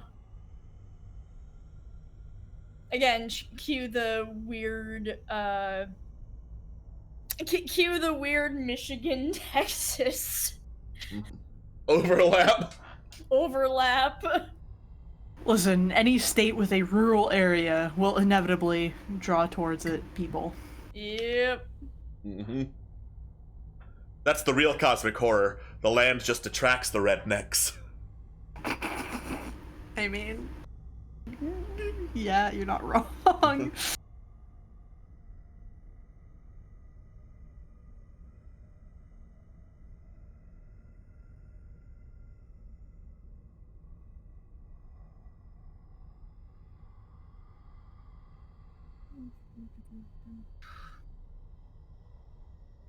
Drones and dragons.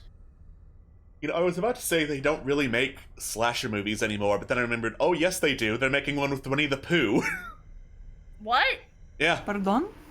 Yeah, Winnie the Pooh fell into the public domain, so they're making Winnie the Pooh Blood and Honey, which is a horror movie where Winnie the Pooh and Piglet go and kill a bunch of English co-eds because Christopher Robin left the 100-Acre Woods, and they hunger for blood and honey. Fuck it up. All right, we love some creativity when it comes to the public domain. Uh-huh. Alright. Same people behind Winnie the Pooh Blood and Honey are also working on a Peter Pan slasher movie. Let's go. Okay. Alright, okay. Sure. Sick. So now I'm just trying to think of other Disney movies, but they're slasher movies. God. Yeah. Bambi the Haunted. This time it's Bambi who has the gun. God.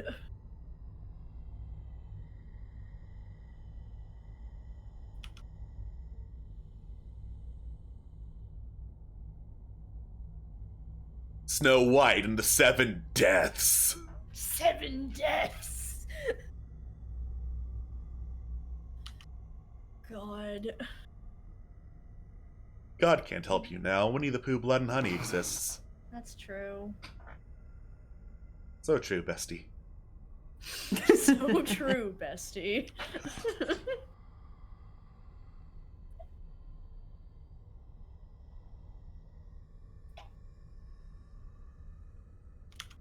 God.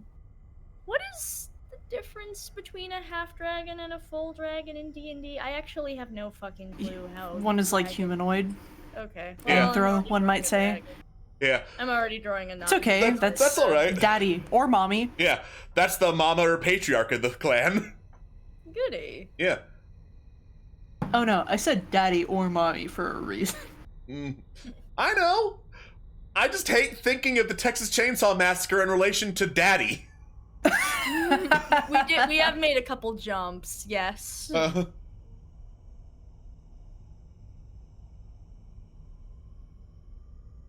listen, I already make ogres in most of my D&D settings, the Texas Chainsaw Massacre. I don't want to make dragons full on those parts of the Texas Chainsaw Massacre, aside from the ones that I like.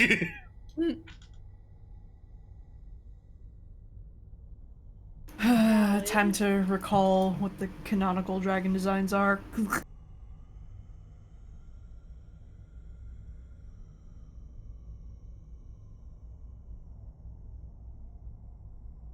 Like, I know vaguely about the different types. Yeah. I've read exactly one book about them.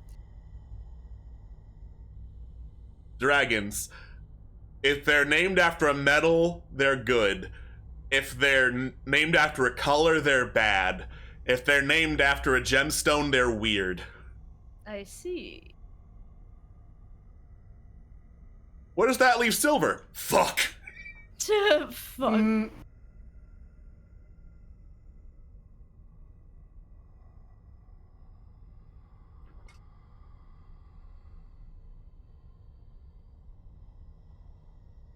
But yeah, basically, dragons. They're big, they breathe things.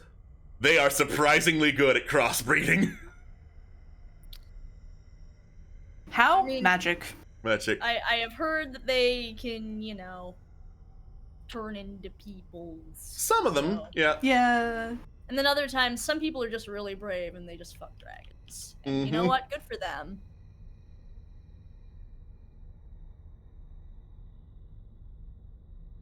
Why do you think the dragon keeps kidnapping the princess? They've got a secret fling going on. Okay, Bowser. Yeah.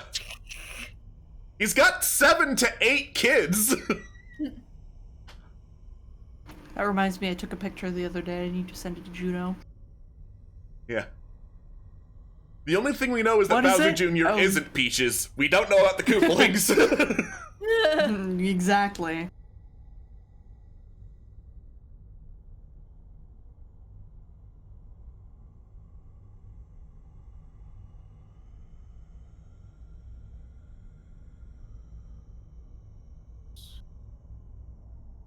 No, I don't want. Thank you for randomly changing my color on me, Aggie. I love that. The most dangerous dragon of all, the hot pink dragon. The hot pink dragon. It's like, don't you want to make a magical girl? And I'm like, no, this is a spooky stream. Yeah. This is a spooky dragon. Spooky dragon.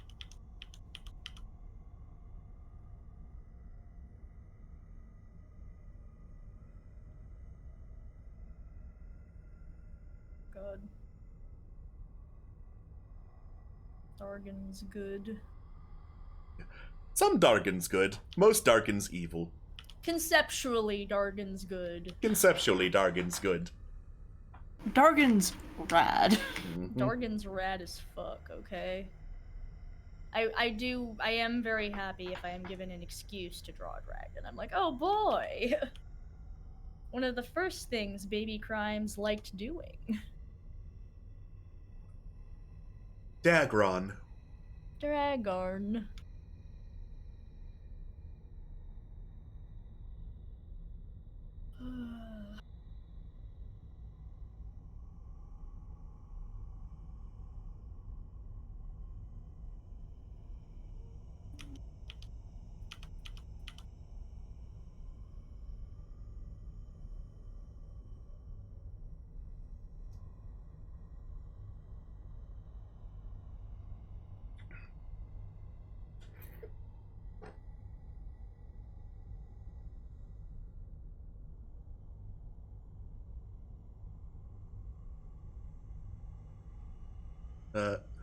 There's a story I read of someone's time playing D&D and solving a mystery, and it was all going very tense, and they found clues that found that, oh, the big bad guy is an ancient black dragon in disguise.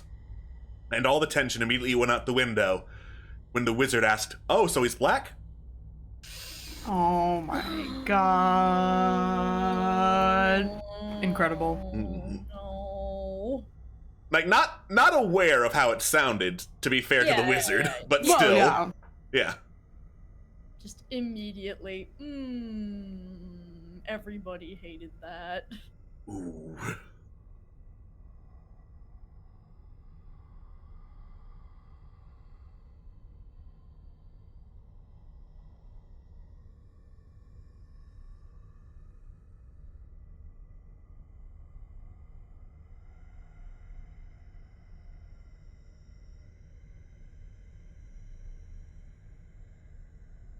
Well, goodbye.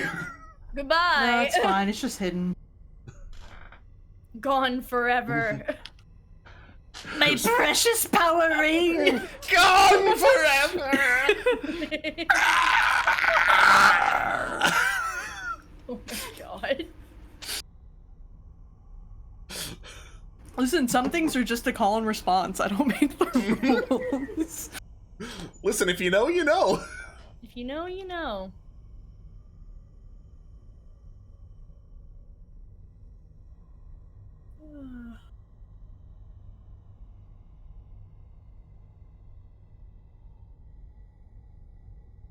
As long as this dragon's tail, as long as it needs to be to make it all the way around to complete the composition, don't worry about it. How long's the dragon's tail? Big, leave me alone. Big, leave me alone.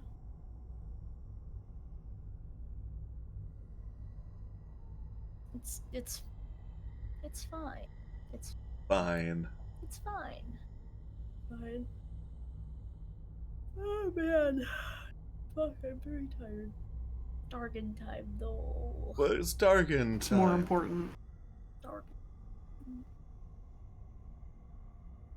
Man, I am thinking about Dargans now. Yeah. There was a D&D game I was in where my friend was playing a Dragonborn, so she decided it was a Dragonborn paladin, so she decided, okay, this is gonna be a Velociraptor in a nun outfit. Excellent. Incredible. Her name is Chakur, and Chakur lives rent-free in my mind to this day. Yeah. A sister act to the Velocipaster, God, the Velocipaster. which I swore I was going to show my mom one day. Oh, I think she'd probably really enjoy Yeah. it. I might ask her at dinner, do you wanna keep watching the Sandman or do you wanna see the Velocipaster? You want to see the Velocipaster? Highly recommend Velocipaster. It's so great. Mm-hmm.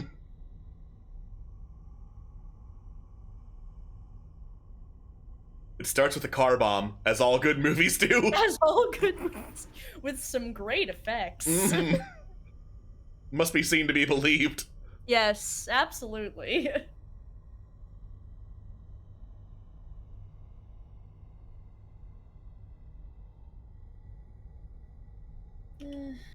Okay. I make the Dargan. This is good enough. There's the Good Dargan, he's here. He's here.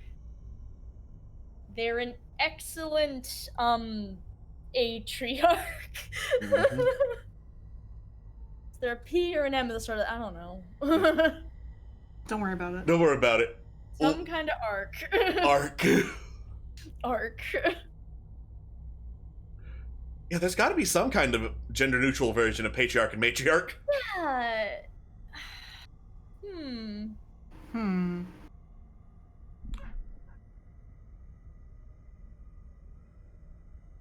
Off topic, but Yeah. But a friend of mine was like, he's on the he's on the older side of the spectrum, and he's, you know, he's very open-minded, but he's got a lot of questions when it comes to things. So he knows that I'm non-binary. He's like, yeah, no, they them pronouns totally fine. He's like, wait, so what do I use as an honorific for you? And I'm like, I don't know, like ...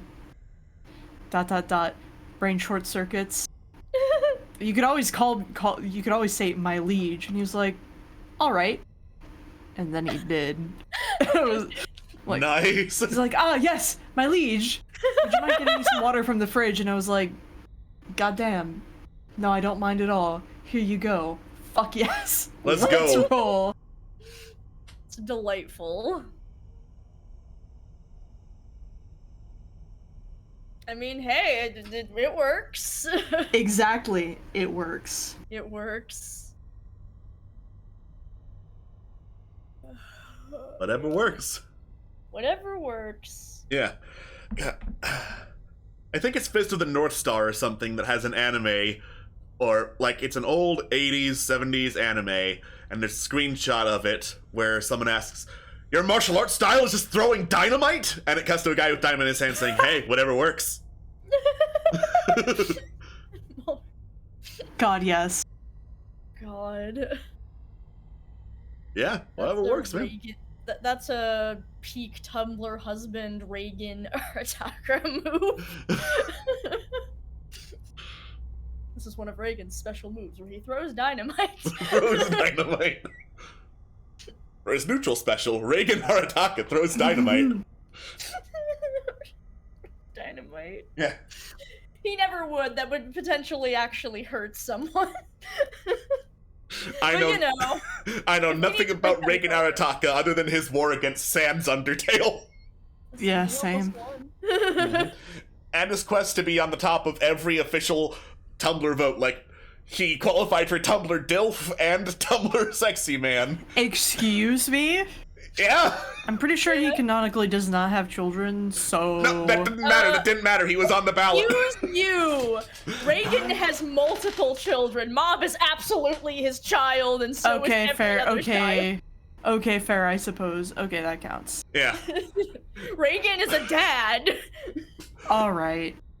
Okay, yeah, no, can't argue with that, since Kit Sullivan is also a dad. He's in the same way that Kit Sullivan is Mhm. also a dad. Reagan is absolutely a dad.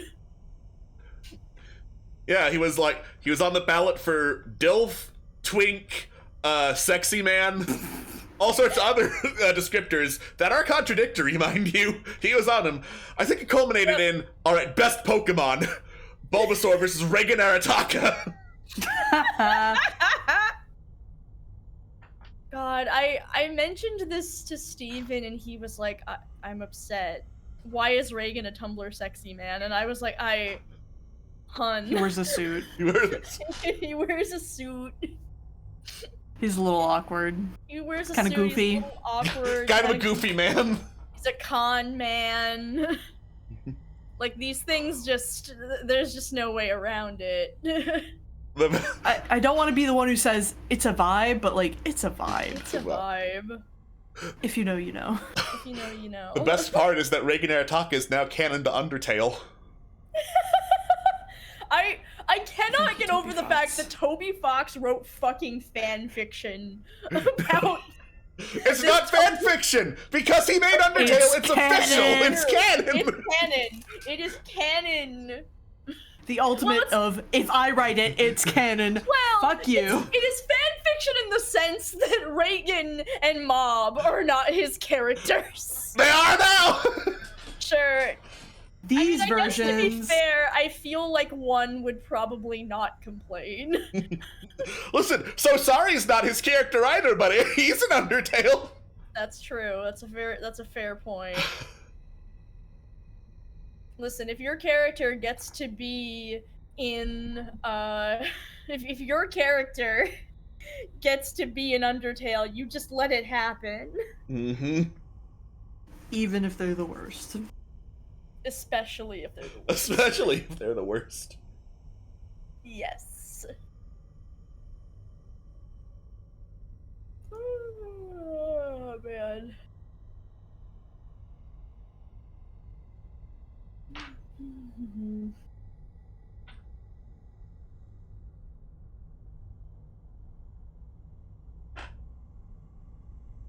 We haven't elaborated on this dragon family at all. We were just like, let's draw Yeah. dragons. Yeah.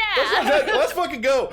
Yeah, like, fuck it. They're dragons. There's two families. They hate each other, and they're tearing apart the land because they hate each other that damn much. Kablam. Woo! Yeah. Easy. Why do they hate each other? Doesn't matter. They're petty as fuck. Because in the world of Dungeons and Dragons, there are things that are indeed inherently evil and inherently good. It's just how it works. It's the law of the cosmos. It's the law of the cosmos. How do y'all feel about races or basically how do you feel about things in D&D either inherently bad or You've opened up a can of worms. opinions. I did. I'm just curious. Our thoughts and opinions align, but you go first. All right, so, implying that races have traits predominantly associated with them, that has led to some real bad shit. Yes. You want to know what Confirmed. much better way to do that? Ancestry and background, separate it out. Like, sure, orcs can maybe see in the dark. That's something I can accept. Orcs are naturally stronger? Fuck you! That's not something that works.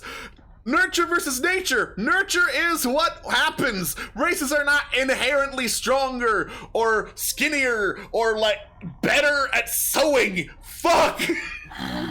Valid. If I may. Mm-hmm. The amount of D&D races that are just, oh, we're evil or we're tortured because a god did it. Fuck you. Fuck that. Is fucking lazy. Is fucking stupid. Yeah, sure, that can be part of the backstory or whatever, but having that the be-all, end-all, everything is just, oh yeah, an evil god did this. Fuck off. Listen, I understand sometimes you want, you know, your general grunts or mooks that your players can just, you know, fight against without them necessarily Falling being in. super morally conflicted and all that, but like, oh my god, like, listen, an evil god did it. Boring, lazy, reductive, stupid, awful, uncreative. This is me at kobolds, at orcs, at kenku, at drow, at everything. It's just there's some things that should just be left in their 80s grave, and that is it. Well, it's like, because even when I'm not the most familiar with D&D bullshit, but I've read some Drizzt books, wherein the whole point is member of supposedly evil race is actually the coolest guy, because he's not evil. Yeah. And I'm like, okay. Like, so everyone else here is just the worst. Yes, except for this one guy. Yes, who's Except the for coolest him. dude who ever duded. Yeah. Yes. And then there's another guy who's the gayest pirate to ever gay. He's Gayest still pirate evil, but ever for different gay. reasons. So evil, but for different reasons.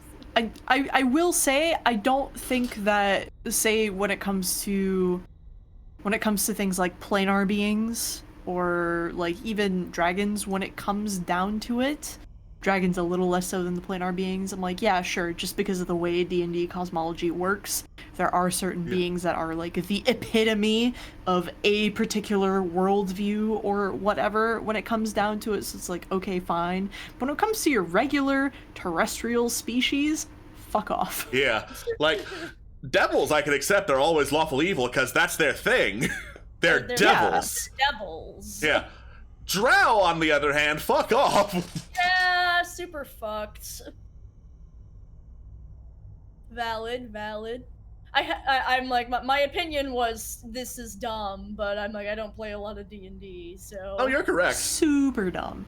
And even when it comes to like, say Kenku, they're a race of raven people who are cursed by their god to not, quote unquote, not be able to have original thought and only parrot other people, and also their flight was taken away, which that's a whole can of worms in and of itself in terms of how do you represent that or play that. But like, it's just, wow, another race that's just fucked over by a deity. Yeah. Oof. Yeah. This has only happened, checks watch, like 5-6 other times before. Yikes. So what I'm hearing is the gods suck. Oh, yes. I mean, yeah. Because they're gods. I mean, Mhm. yeah. They're the worst. Yeah. They're the worst. Objectively the worst. Lol fucking sucks. Mm. Yeah. Yeah. Alright.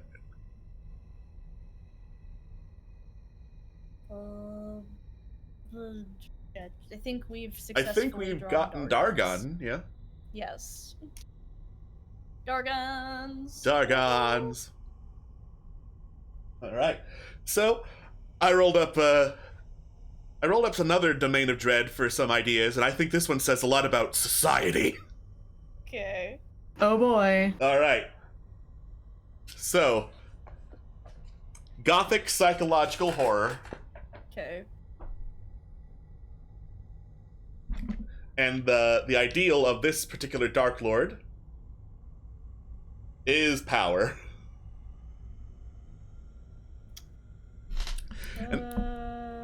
Yep. My name is Darkness. My name is Enemy Darkness Dementia Ravenway. Any darkness, dementia, Ravenway. Truly the ultimate psychological horror there is. Yeah. Goth as fuck. God.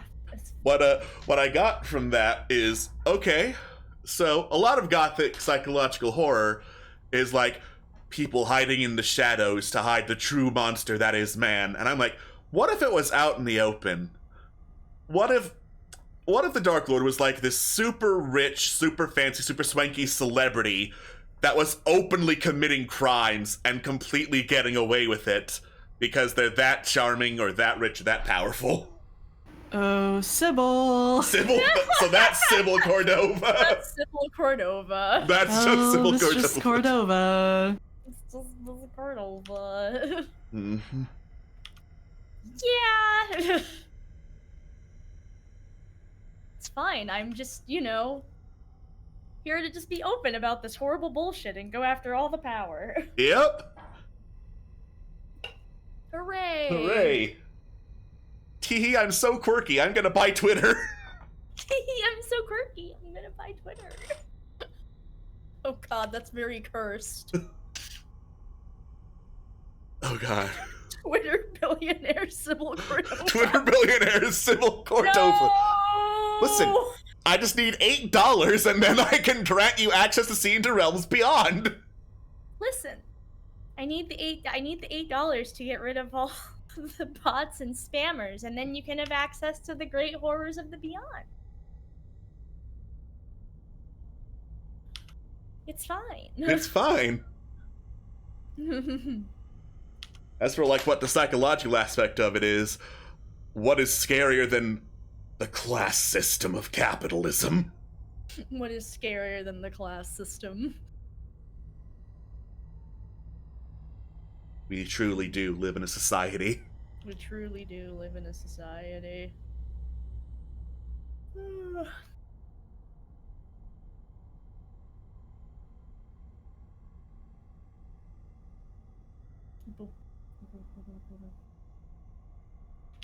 Taking all the important selfies. Taking all the selfies. Hashtag crime. Hashtag crime. Oh my god. Okay. Ugh. As I try to figure out what the fuck to draw. Hashtag selfie. Hashtag girl boss. Hashtag girl boss. Hashtag crime. Hashtag crime. Someone's drowning behind you. This isn't about him. This isn't about him, okay? This is about him. Get off my page. Get off my page. Just thinking about, just musing on all the horrible nature of the universe. Mm-hmm. You know how it is, bestie. You know it is, bestie.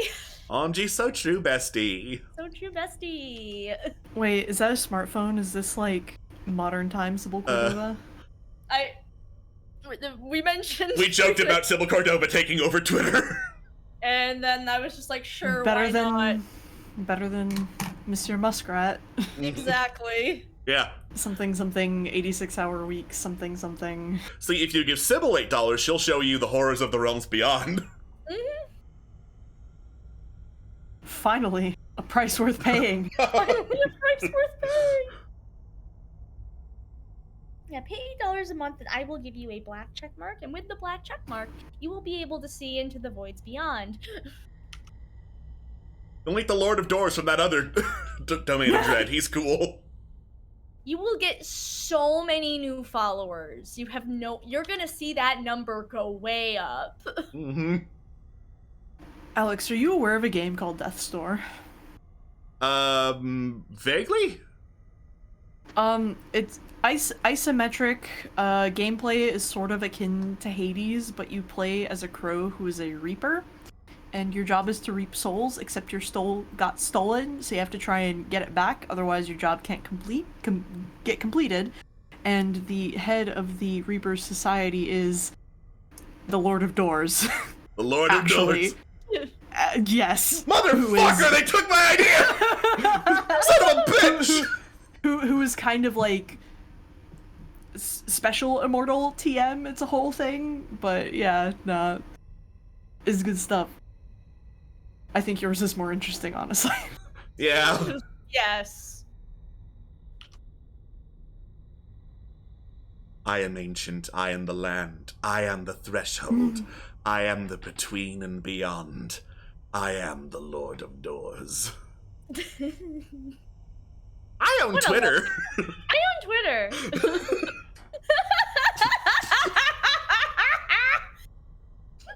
I shall now send you a friend request.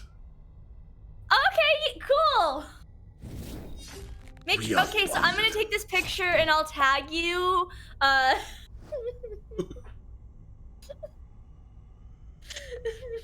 my god. Sybil meets the Lord of Doors. Sybil meets the Lord. And he follows her on Instagram and Twitter. He never gets any of the terminology right for any social media platform. Absolutely. Listen, do you mind if I give you a little bit of constructive criticism? Only on Thursdays. Okay, well, since it's Thursday right now here, because that's when we stream here on D6 Tricks. For now. For now.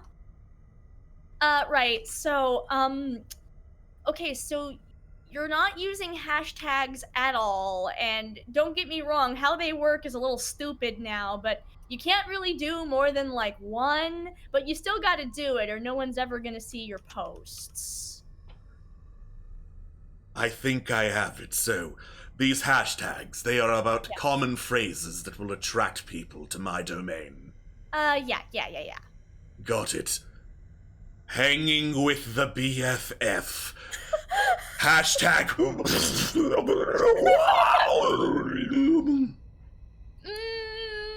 Okay, so you might be able to make that fetch happen, but maybe you should also try something a little more common. Your end is not coming, it has already arrived. It is merely waiting for you to catch up. Hashtag happy birthday.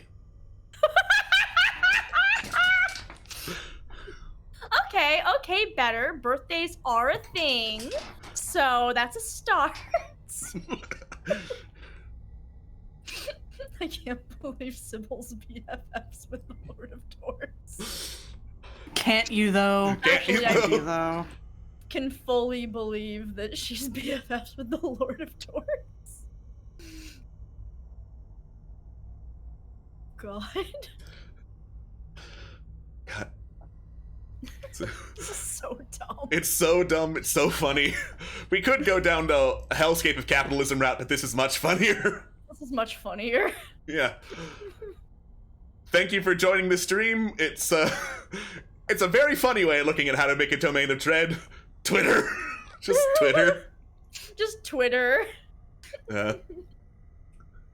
God.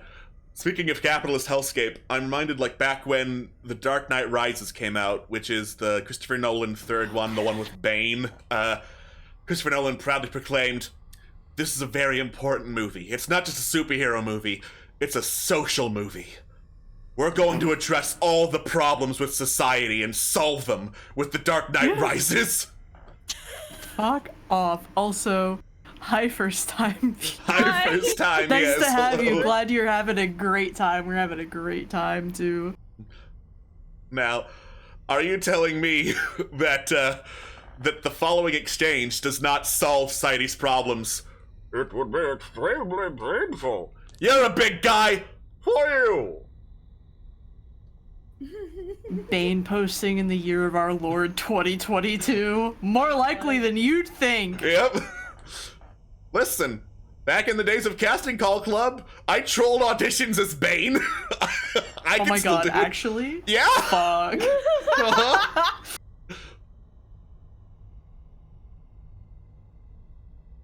God. This is just the Spectacular. between Sybil, but in modern era. I mean, yeah. Basically, yeah. This is her. Sorry, I just ended up drawing all her shadow spirit, fucking It's Followers. boyfriends, girlfriends, followers, NB friends, whatever. her dark boyfriend. Her posse, Her posse. The the entourage. fan club. Oh my god. Oh my god. Like, oh my god, girl. You go into the bathroom, you always have a group to talk to. It's fine. Exactly. Girl. Girl. Girl. Girl. Girl.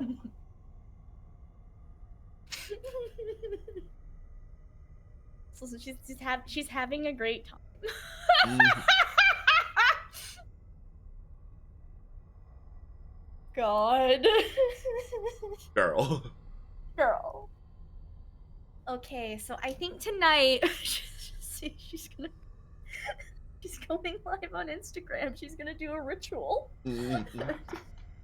We're gonna do a dark ritual to summon, just summon some folks for a movie night. Yeah. I really want to watch the Velocipaster, and you can't do that unless you have friends over. It's just not the same without people to talk about it with. So, Exactly. very important. God, just her fun posse here. Mm-hmm. Yes, OMG, girl slay! Oh my god.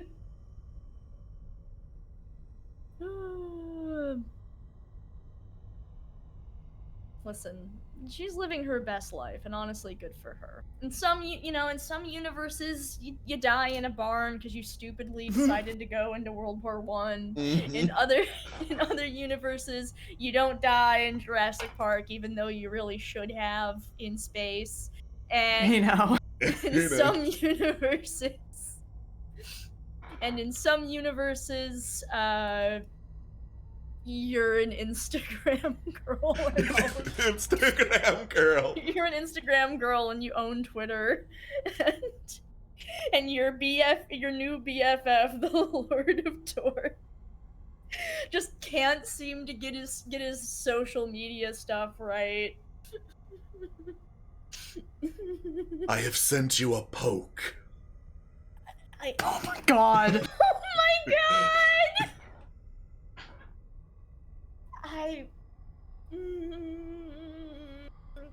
Hang on, I'm gonna do a cute. Hang on, you stay there. Okay. So you poke me, and I'll take the picture. It's fine. Okay. We can make this a cute thing. We can work with this. Ow.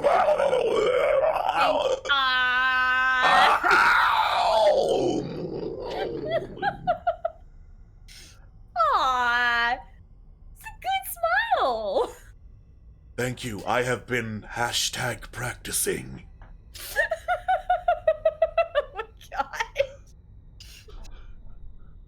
Oh my god, people are gonna love this. So many people are gonna go mad when they see it. It will be a hit on Snapchat Black. You're so right. So true, bestie. So true, bestie. So true, bestie. #no filter. No filter. No filter, no makeup. Hang on. Word of Taurus. I'm gonna do your makeup for this makeup challenge.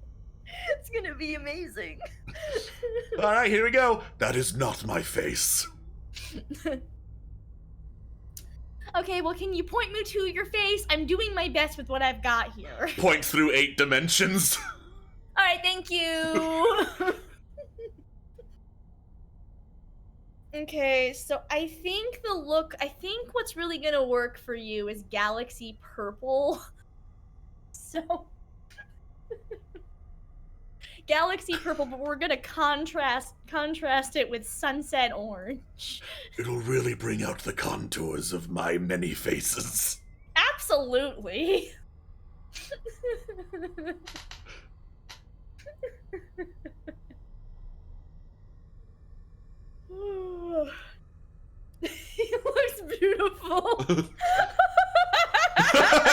So true, bestie.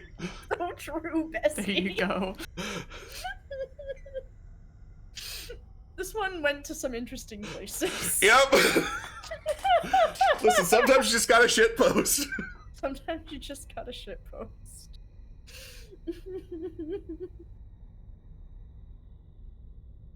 God. A+, 10 out of 10. 10 out of 10. Good, excellent. So true, bestie. So true, bestie. So true, bestie.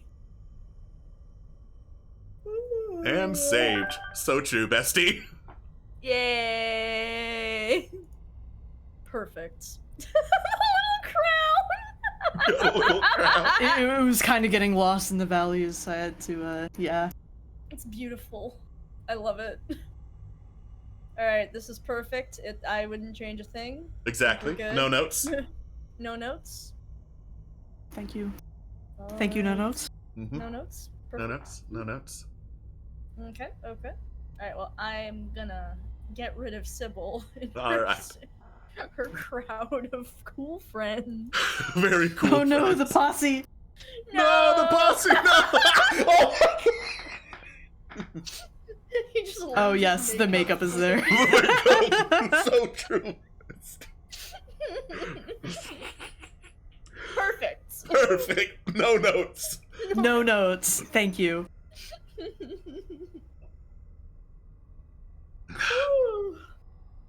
Well, I don't think we got the time to doodle out another Domain of Dread in 15 minutes, so It's Yeah, okay. probably not. yeah.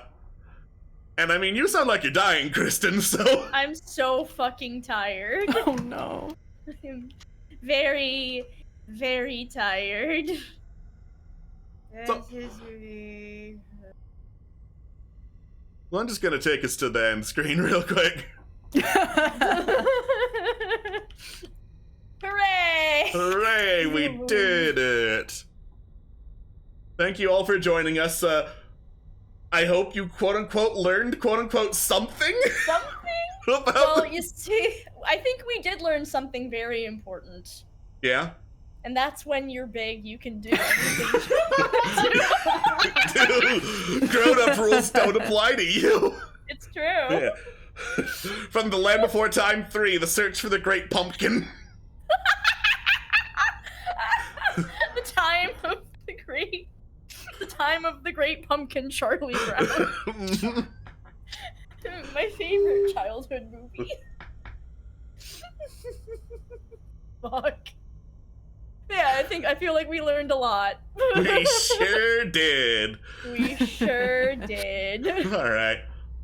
Thank you all so much for joining us. I'm going to be looking at the schedule to see if there's a time that works for streaming that's better than 4 to 7 on a weekday, because it's a weird time to stream.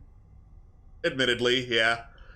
I will let the fan server and Twitter know as soon as I know more about that, and keep watching for more tabletop-related shenanigans. Thank you all so much. Bye-bye. Bye. Ooh.